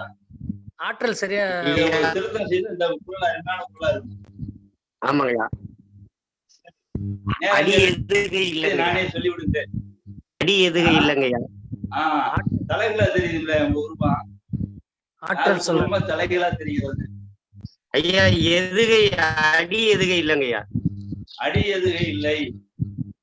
நீங்க அங்க அடி மாதிரி இருப்பது போல உருவமே தலைகளாக தெரிகிறது. அடி மாதிரி இது போலதான் அங்கே தெரிகிறது. நமக்கு பாருங்க, பொற்கோவனுடைய உருவம் தலைகளாக தெரிகிறதுங்க. பாருங்க. இப்ப என்ன செய்யலாம்? இதுலயே இந்த பாடல்ல இருக்கு. நீங்க வந்து ஒரு சிறு திருத்தம் செய்யலாம். இதை முன்னே கொண்டு வந்துருங்க, இது பின்னே கொண்டு போங்க. அருமையான குரல் இருக்கும். முற்றும் இங்க கொண்டு வந்தது, முயன்று இங்க கொண்டு வாங்க. முயன்றது அருமைங்கய்யா, அருமைங்கய்யா. ஆற்றலர் சொல்வது போல அவர் உன்னிப்பாக்க அவர் அடியதியை ரொம்ப எளிதாக கண்டுபிடித்து விடுகிறார். அவர் இந்த வந்தே வருகிறது. இது எப்படி எழுதலாம்? முயன்று. இது அப்படியே போட்டா சரியா வருமானு பாருங்க. முயன்று முற்றும் முடி. இப்ப சரியா போட்டு விட்டோம். இலக்கணம் சரியா இருக்கிறதா? கொஞ்சம் பாருங்க ஐயா. ஆனா தலை தட்டும் முடிந்தாலும் முயன்று. தலை தட்டுகிறது. முயன்று இங்கே முற்றும், இங்கே முயன்று புளிமா மாமுன் நேர் தலை தட்டுகிறது. அதனால இந்த இடத்துல முயன்றுமே ஒரு ஏகாரம். இப்ப பாருங்க, அருமையான ஒரு வெண்பா. இன்னொரு ஐயம் ஐயா, முடிந்தாலும் அது காய்ச்சி தானுங்களா? அதுக்கு முன்னாடி நேர் தானே வரணும். சரி பண்ணிட்டோம். நான் அடுத்தது போகணும். இத சரி பண்ணிட்டோம். நீ அங்க பார்க்கணும். இதுல சரி முடி சரி. இது இப்ப இங்க மாற்றம் செய்ததுனால முன்னே உள்ள சீரை பார்க்கிறது. அப்ப முன்னே இங்க என்ன வருகிறது? முடிந்தாலும் அப்படிங்கும்போது இங்கே காய்ச்சி, காய் முன் நிறை வருகிறது. அப்ப இங்க என்ன சொல்ல வேண்டும்? முயன்றால் முடிந்தால் மூச்சே. அங்க எப்படி நீங்க சரி பண்ண முடியும்? அதனாலதான் அவங்க இந்த மாதிரி மாத்தி எழுதியிருக்காங்க.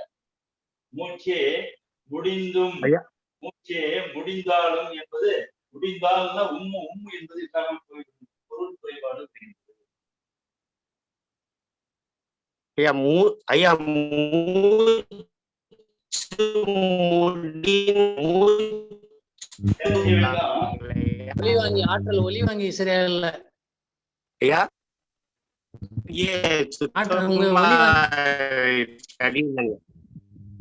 மூச்சு ஐயா மூச்சு முடிந்தாலும் அப்படின்னு போடலாங்க ஐயா. மூச்சு முடிந்தாலும் இப்ப பிரிச்சு போடுங்க. இப்ப சரியா? ஆமாங்க ஐயா ஆமாங்க அருமைங்க ஐயா. மூச்சேங்கிறதுக்கு அந்த ஏகாரத்தை விட்டு மூச் நேரசை துமு நிறை டி இந்து நேரசை பூ விலங்காய் காய் முன் நேர் தாளும் தேமா மாமுன் நிறை. இப்ப சரியா இருக்குங்களா? இவ்வளவுதான். நம்ம எழுதிட்டு பல முறை திருத்த வேண்டுங்க. அப்படியே எழுதிவிட முடியாது. நம்ம எல்லாரும் திருவள்ளுவர் அல்ல. திருவள்ளுவர் அப்படியே எழுதிடுவார் இல்லையா? அதனால நாம எழுதி திருத்தி பார்க்கணுங்க. கொஞ்சம் கையை வருத்த வேண்டும். மெய்யை வருத்த வேண்டும். மெய்யை வருத்தினால் பொய்யில்லாத மெய்யான குரல் அங்கே அமைந்து விடும். அதனால பல முறை திருத்துங்க. நான்லாம் ஒரு பாடல் எத்தனையோ முறை திருத்திருக்கேன். திருத்தி பயிற்சி எடுத்தோம்னா அப்புறம் வருத்தம் இல்லாமல் பொருத்தமாக வந்து அமையும் குரல் இல்லையா? இப்ப நீங்க இதை எழுதி வைத்துக் கொள்ளுங்க. இப்ப சரியா ஐயா, வேற யாராவது இதுல ஏதாவது திருத்தம் வேண்டிய இருக்கிறதான்னு பாருங்க. முயன்றால் முயன்றுமே, ஆனா எல்லாம் மோனைகள் அடியது இருக்கிறது மோனை இருக்கு. முயன்றால் முற்று முடிந்தாலும் முயன்றுமே முற்றும் முடி. மூச்சு முடிந்தாலும் கூட முயன்று ஒரு செயலை முடிக்க வேண்டும். உறுதிப்பாட்டை கொடுத்தார். கொள்கை உறுதிப்பாட்டை கொடுத்தார். எடுத்த செயலை முடிக்க வேண்டும். ஆக நான் எண்ணியாங்கு எய்துவ என்ற குரலை அடிப்படையாக கொண்டு முடிக்க வேண்டும் முயற்சி. இந்த குரலை நீங்க எழுதி வைத்து அடுத்து இன்னொன்று நேரம் கடந்து விட்டது எல்லாம் பிடிக்கும். அடுத்து ஒரு குரலுங்க. இதுல சரியாக அடித்தல் திருத்தல் இருக்கனால என்னால சரியா வெளிப்படுத்த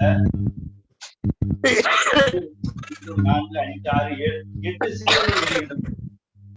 அதாவது மரத்தின் ஈர் போட்டு தலைப்பாக எழுதியிருக்கிறீர்களா? தலைப்பு எழுதியிருக்கீங்களா? நீர் ஊற்றி காற்று பெற காற்றிலுவம் போற்றி மற்ற உயிர். அப்படி பார்த்தா ஒரு சீர் குறைகிறது. மேலே உள்ள 2 சீரை எழுதினால் 8 சீராக 6 8ஆக வருகிறது. அந்த 2 சீரை நீக்கினால் 6 சீராக வருகிறது. அதனால் அதை நான் விட்டு அடுத்து கொடுக்கின்றேன். கற்க இயற்பா தொகுத்து கொடுத்தனரே நிற்க அவர்கள். யாருடைய குரட்பாங்கய்யா? ஐயா இவங்க யாழிசை தான் தொடர்ந்து பாக்குறேன். 5 குரட்பாக்கள் எழுதியிருக்காங்க. இந்த 4வது குரட்பா அடித்தல் திருத்தல் ஒரு சீர் ஒரு கூடுதலாக வருகின்றது. அது 8 சீர்கள் இருக்கு. அந்த ஒரு 2 சீரை தலைப்பாக வைத்து கீழே 6 சீர் தான் வருகிறது. அதனால அதை நான் விட்டு விடுங்க. அவங்க திருத்தமா அடுத்த அவர்களுக்கு 4வது அது தவறாக இருக்கின்ற. அடுத்து 5வது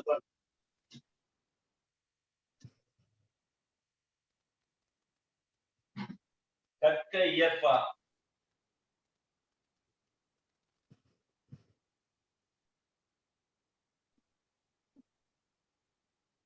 இயற்பா இசைப்பா. அது ஒண்ணு கற்க இயற்பா தொகுத்து கொடுத்தனரே.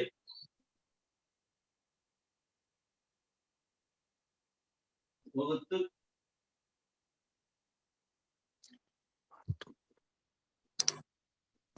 கொடுத்தனரே நிற்க அவர்கள் புகழ்.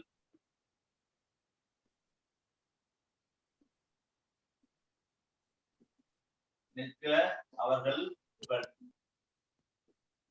முதல்ல தலை கட்டாமல் இருக்கிறதா என்பதை எல்லாரும் பாருங்க.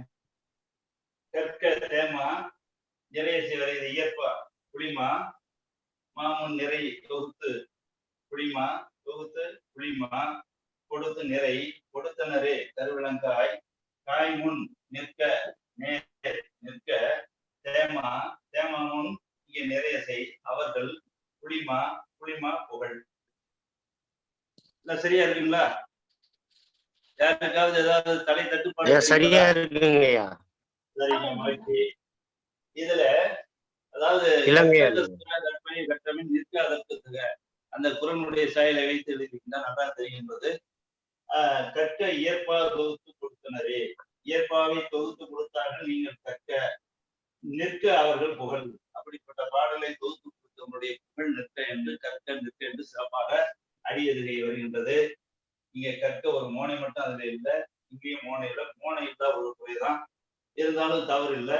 ஓசனையும் நன்றாக இருக்கிறது. கற்க இயற்பா தொகுத்து கொடுத்தனரே, நிற்க அவர்கள் புகழ் என்று நாம் அதை பாராட்டலாம். அவர்கள் சிறப்பாக இருக்கிறார். இதுல என்னன்னா, இதுல செய்த ஒரே ஒரு பிழை, தொகுத்து கொடுத்தனரே ஒரு இக்கு இல்லாம விட்டாங்க. இந்த இக்கு இல்லாம நினைச்சாங்க. நாம இக்கு போட்டோம். தொகுத்து கொடுத்தனரே, தொகுத்து கொடுத்தனரே என்பது நீங்க வல்லவற்றில் இருதல் வேண்டும். நிறை தொகுத்து அந்த இக்கு மட்டும்தான் இல்லை. ஒரே ஒரு குரல் என்பது ரொம்ப சிறப்பு. நீங்க இப்படி தொடர்ந்து எழுதுங்க. சிறப்பாக குரல் என்பார் படைக்கலாம். பாராட்டுகள், வாழ்த்து. ஐயா இத நிற்க அவர் புகழ் நீண்டுன்னு போடலாங்களையா? அது பாருங்களையா, நிற்க அவர் புகழ் நிலைத்து. அவர அது நீங்க எழுதும்போது எழுதிருங்க. அவங்க எழுதுனது அப்படி எழுதுறாங்க. அதனால அவங்க கருத்துக்குள்ளே நம்ம இல்லைங்க அந்த மாதிரி எழுதுறா ரொம்ப சரிங்க. இன்னும் இதை விட இன்னும் சிறப்பா நம்ம எல்லாம் பயிற்சி வகுப்பு தானே, அதனால இல்லைங்க. அவர்களை பாராட்ட கொஞ்சம் ஊக்கம் கொடுப்போம். நல்லா நிறைய எழுதுறாங்க. மோனை இல்லைன்னு சொன்னீங்க இல்லையா, அதுக்கு சொல்லுங்க. சரிங்க. ஆற்றல் அரசு அருமையா எழுதி விடுவார். எல்லாம் சிறப்பா எழுதி கொண்டிருக்கிறார். மகிழ்ச்சி. அது போல நம்ம எல்லாரையும் கொண்டு வர வேண்டும். எல்லாரும் ஆற்றல் உடையவர்களாக பார்க்க வேண்டும். இயக்குனர் ஐயா அதைத்தான் விரும்புகின்றார்.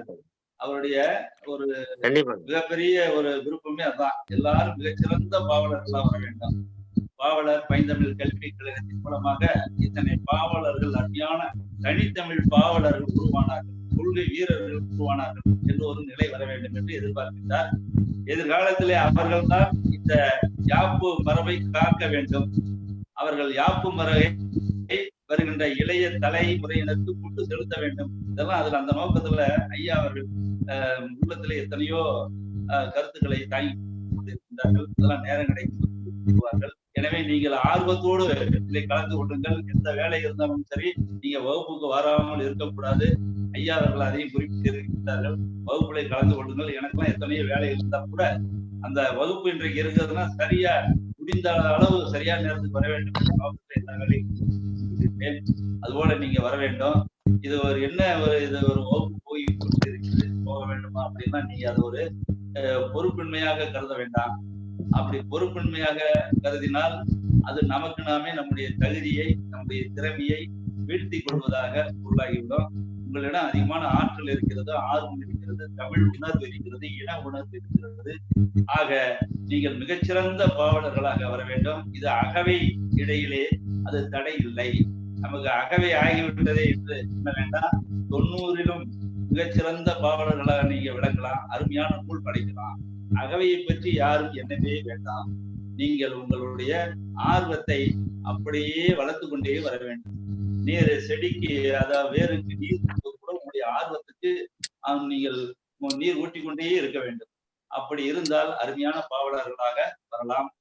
எல்லாருக்கும் என்னுடைய வாழ்த்துக்கள். அடுத்ததாக இவர் ஐயா குமார் அவரும் நிறைய எழுதி, இப்பொழுதே சொன்ன ஒரு பாவியமே எழுதி விடுவார்.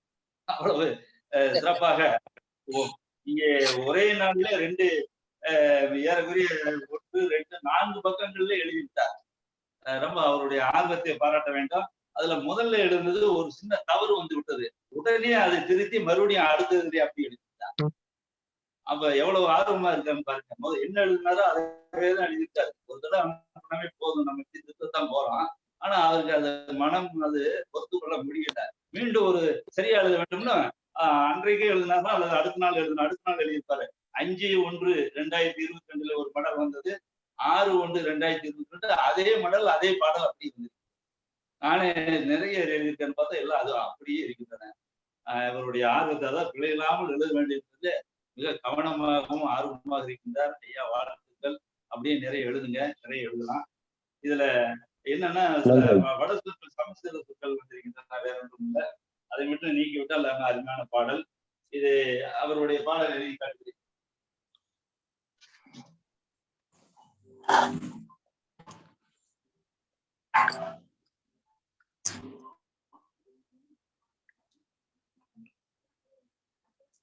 சாதியே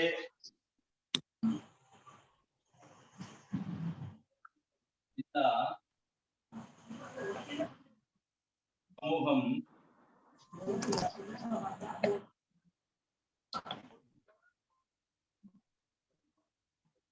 சமைத்திட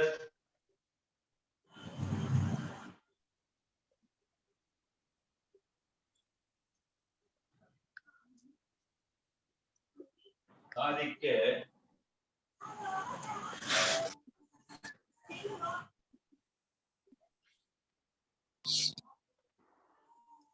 சேர்ந்துழைத்தல்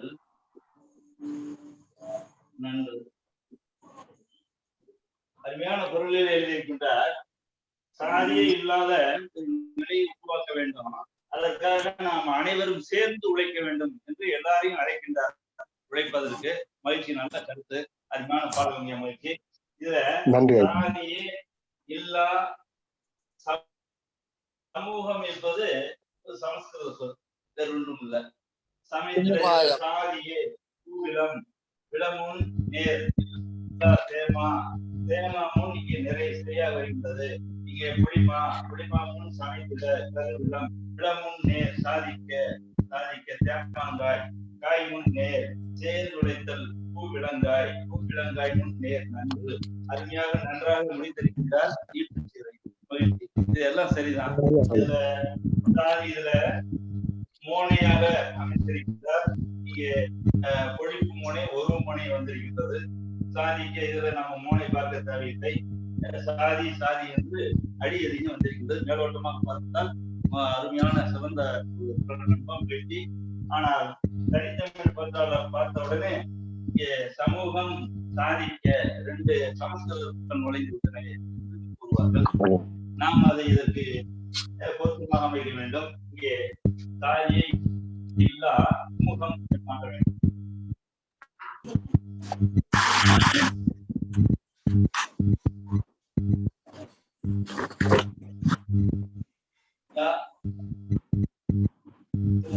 சமூகம் சமூகம் என்பது குமுகம் சரியா இருக்கின்றது. சமைத்திட சாதிக்க என்று இந்த இடத்துல நம்ம என்ன செய்யணும், அதே பொருள்நிலை சாதிக்கும் போது வேறு ஒரு சொல்லை நம்ம போட்டு மாற்றிவிட வேண்டும். நேரம் கருதி நானே சாதித்திட தீதின்றி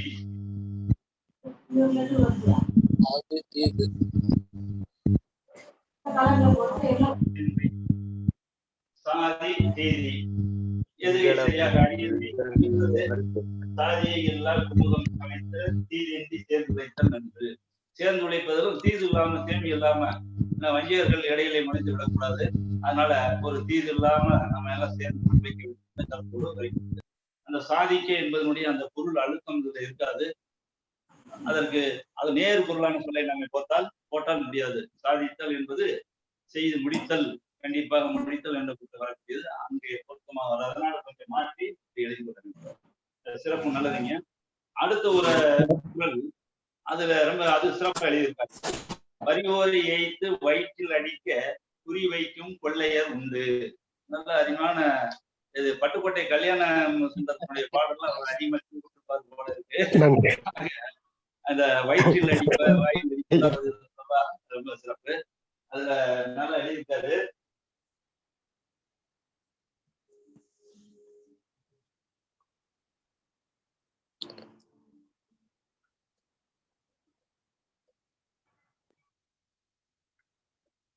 வரியோரை ஏய்த்து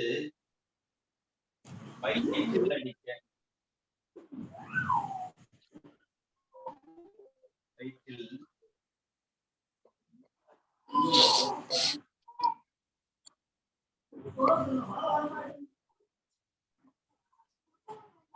அடிக்க, அங்க ஒரு ஒற்று விட்டு விட்டார்.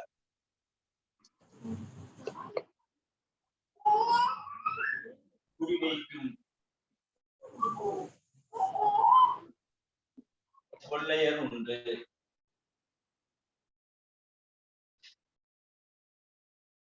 கொள்ளையர் உண்டு. இங்க ஒன்றே ஒன்று, ஒரு வல்லற்று பிழை ஒன்றுதான். வரியோரை புளிமாங்காய் ஏய்த்து தேமா வயிற்றில் புளிமா புளிமா நிறை அடிக்க புளிமா நிறை குறி வைக்கும் புளிமாங்காய் காய் முன்னேர் கொள்ளையர் தூவிலம் விளம்பும் நேர் உண்டு குற்றிலுகம். மிக சிறப்பா இருக்கிறதுங்க. வரியோர் வரி குறி அடியது இருக்கின்றது, பொழிப்பு மோனை இருக்கின்றது. இது குறிக்கொண்டு இதில் கூட மோனை கொடுத்திருக்கின்றார். மோனை இருக்கின்றது. ஈற்றுச்சியர் இங்கே காசு என்ற வாய்ப்பாட்டில் முடித்திருக்கிறது. சிறப்பான குரல் வெண்பாங்க. மகிழ்ச்சி, நன்றி, வாழ்த்துக்கள். அந்த ஒரே ஒரு ஒற்றுப்பிழை மட்டும்தான். ஐயா, வேற யாருக்கும் அதுல தவறு இருந்தா சொல்லலாம்.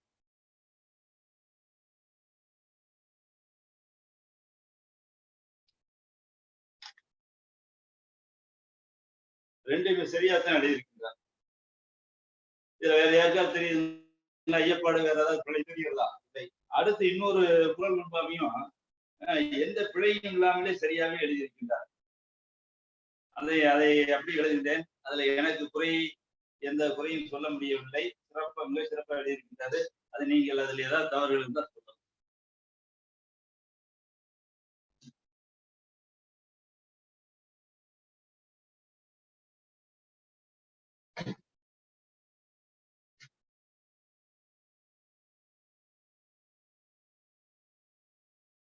இயற்கை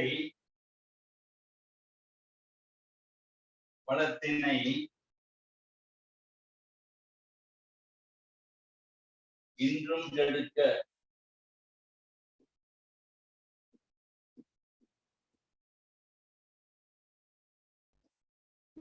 கெடுக்க முயன்றிடும்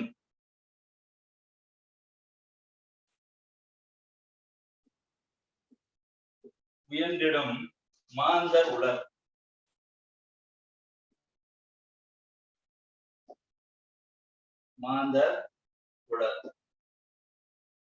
இயற்கை புளிமா வளத்தினை கருவிலம் மாமுன்னிறை நிறைமுன்னேர் இன்றும் தேமா மாமுன்னிறை கெடுக்க புளிமா முன்னிறை முயன்றிடும் கருவிலம் இளமுன்னேர் மாந்தர் தேமா மாமுன் உலர் நிறை இறுதி சீர் உலர் மலர் என்ற வாய்ப்பாட்டிலே முடித்திருக்கிறது.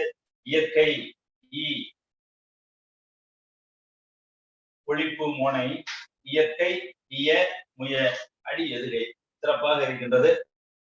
இதுல வேற ஏதாவது திருத்தம் செய்ய வேண்டும் அல்லது தவறு இருக்கின்றது, தலை தட்டுகின்றது என்று கருதினால் கூறலாம்.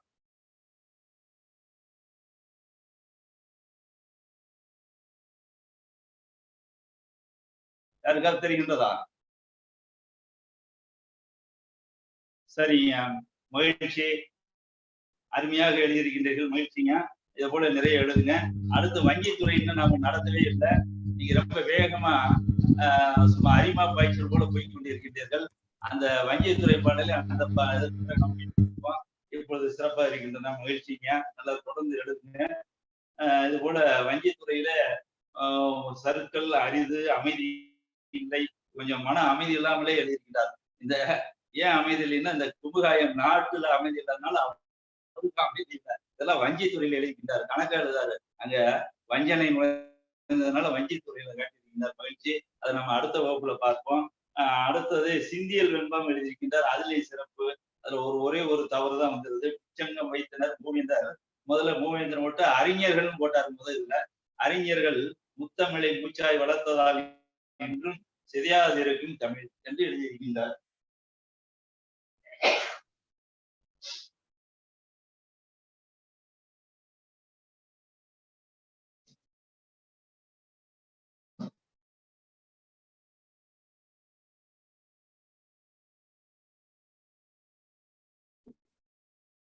சங்கம்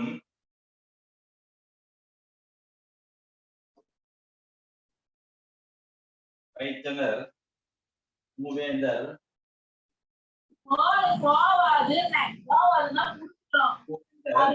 முதலிலே அறிஞர்கள் போட்டாரு, இப்ப புலவர்கள் போட்டிருக்கின்றார்.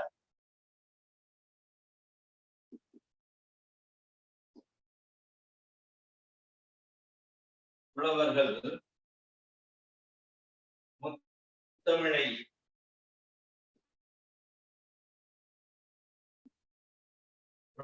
முத்தமிழை மூச்சாய்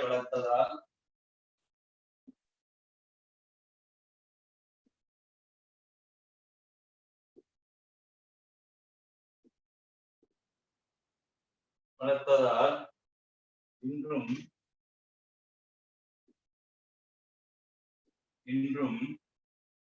சிதையாதிருக்கும் தமிழ்.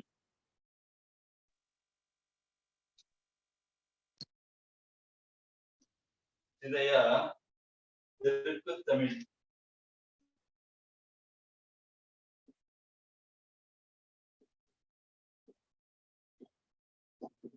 நல்ல அருமையான கருத்துடைய பாடலுங்க. முயற்சி. இதுல என்னன்னா, இங்க முதல்ல அறிஞர்கள் போட்டீங்க, புலவர் போட்டீங்க, ரெண்டுமே போட்டோம். மூவேந்தர் காய்ச்சல் நிறைய வந்திருக்கின்றது. அது ஒரு தவறுங்க. அப்புறம் சிதையாதிருக்கு தமிழ்னு போட்டீங்க. அதை இருக்கு அப்படிங்கும்போது இந்த இடத்துல இட்டு வர தேவையில்லை. இதை எடுத்து விட்டு சிதையாது இருக்கும் தமிழ்னு போட்டு விட்டலாம். ஒரு இம் போடுங்க, முடிஞ்சது. இங்க மூவேந்தர் அடுத்து புலவர்கள் அறிஞர்கள் ரெண்டு போட்டம் தவறு. இந்த இடத்துல என்ன செய்ய வேண்டும்? இங்க இந்த கல்ல எடுத்துருங்க. புலவர் முன்னே செம்புலவன் போடுங்க, அல்லது நம்புலவன் போடுங்க. செம்புலவர் போடலாம். செம்மையான புலவர் செம்புலவர், அல்லது நம்புலவர்னு போடுங்க. எது வேணுமாலும் போடலாம். செம்புலவர், மூவேந்தர் செம்புலவர். புரியுதுங்களா ஐயா? இங்க செம்மடது செம்மை நல்லது நம்புலவர்கள் ரெண்டு எது வந்து போடலாம். சரிங்க ஐயா, நன்றி. நேர் வந்து காட்சியர், இங்கே காய்ச்சீர் போட்டு முத்தமிழை இங்கே நேர செய்வது. காய்முன் நேர சரிதான். முச்சங்கம் முச்சு இத்து ரெண்டும் ஒரு எதுகை. இது இணை எதுகை வரலாம். இது மூன்றாம் அடி சிந்தியல் வெண்பாவாக இருப்பதனால எதுக்கு இல்லாமலும் எழுதலாம். அது ஈரோசியில எழுதலாம், தவறு இல்லை. சிறப்பா இருக்கீங்க. இதுல ஒரு மோனை வந்து வருகின்றது. முத்தமிழ் இங்க இரண்டாவது இணைமொழி வந்திருக்கிறது. சிதையா திருக்கும், இதுலயும் இணைமொழியா வைத்துக் கொள்ளலாம். தமிழ் எதுவும் தலை தட்டுப்பாடு. சிறப்பான கருத்துங்க, மகிழ்ச்சி. ஒரு சிறு திருத்தங்களை அதை செய்து அவருடைய இது எல்லாம் முடிந்ததுங்க. அந்த வங்கி துறையை பற்றி பிறகு நாம் அடுத்த ஒன்றை பார்த்துக் கொள்ளலாம். நிறைய எழுதுங்க, ஆர்வமா எழுதுறீங்க. ஐயா அவர்களுக்கு நன்றி, மகிழ்ச்சி. குமர ஐயா நிறைய எழுதி முடித்தால் போல எல்லாரும் இன்னும் அனைவருமே எழுதக்கூடியவர்கள் தான். எல்லாரும் எழுதி எங்களை திணறடிக்க வேண்டும். நாங்கள் திருத்த முடியாமல் எத்தனை வந்து விட்டது என்று படாத பாடுபட வேண்டும். இயக்குனர் ஐயாவும் திணற வேண்டும், நானும் திணற வேண்டும். மலைவோட நீங்கள் குவிக்க வேண்டும் என்று கேட்டுக்கொள்கிறேன். ஐயா, நான் எழுதுறது வரவே இல்ல. சொல்லுங்க. 1ஆம் பக்கலே அனுப்பினா ஐயா, 2 அட்டை. இது சரியா கேட்க மாட்டேங்குதுங்க. ஐயா, அவங்க வேண்மாள் அம்மா வந்து 1ஆம் பக்கத்திலே வந்து 2 அட்டைகள் அனுப்பினாங்களாம். அப்படிங்களா? ஆனா வரவே இல்லைங்களே. அப்ப நாளை மீண்டும் எழுதி அனுப்பிட்டுமா? நான் தூதஞ்சல்ல அனுப்பிடுறேன், அப்பதான் ஒழுங்கா வந்து இல்ல, எல்லாமே சரியா வருதுங்கம்மா. நீங்க ஒண்ணு அதுக்காக தொல்லைப்பட வேண்டாம். நீங்க அனுப்புங்க, வந்து விட முடியும். சரி, மீண்டும் எழுதி அனுப்புறேன் நாளைக்கு. அஞ்சல் அட்டையிலே வருதுங்க. இந்த வந்துருக்கு, உங்களுக்கு தெரியலீங்க. ஒருவேளை நாளை எதுவும் வந்து சில நேரத்துல ஏதோ ஒரு கேட்க முடியாது.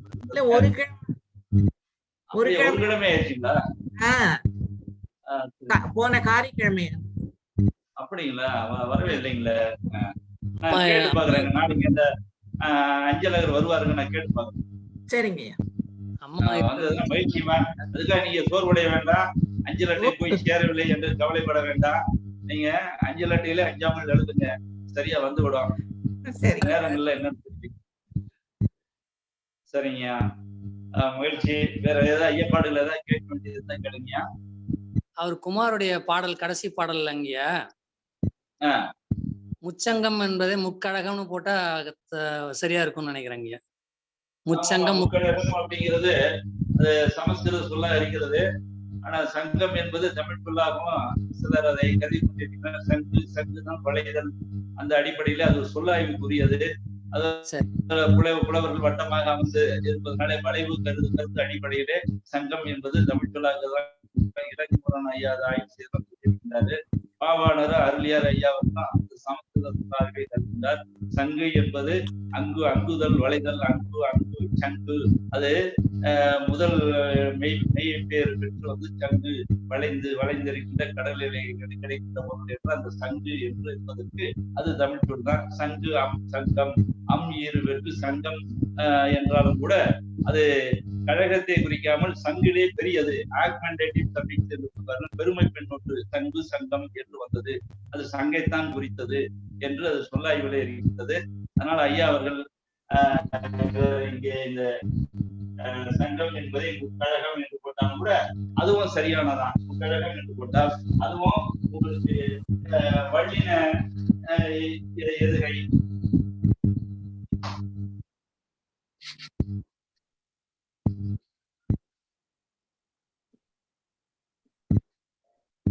முக்கழகம் என்று வரலாம்.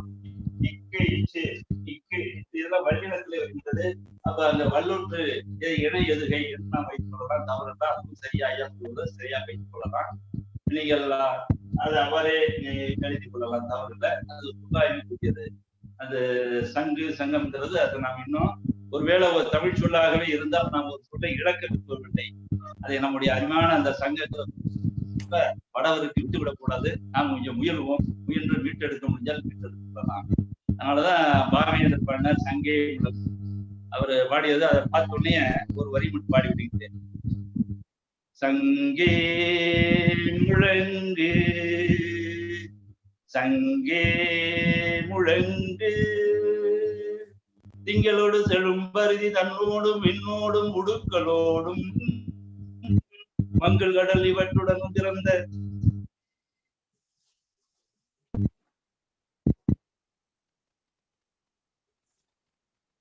கேட்கவில்லைங்கய்யா. ஒலித்தடைங்கய்யா. ஐயா இது நம்முடைய இதுல மின் சுமை குறைந்து விட்டது. சரிங்கய்யா. அடுத்த வகுப்புல முதல்ல பாடிடுங்கய்யா.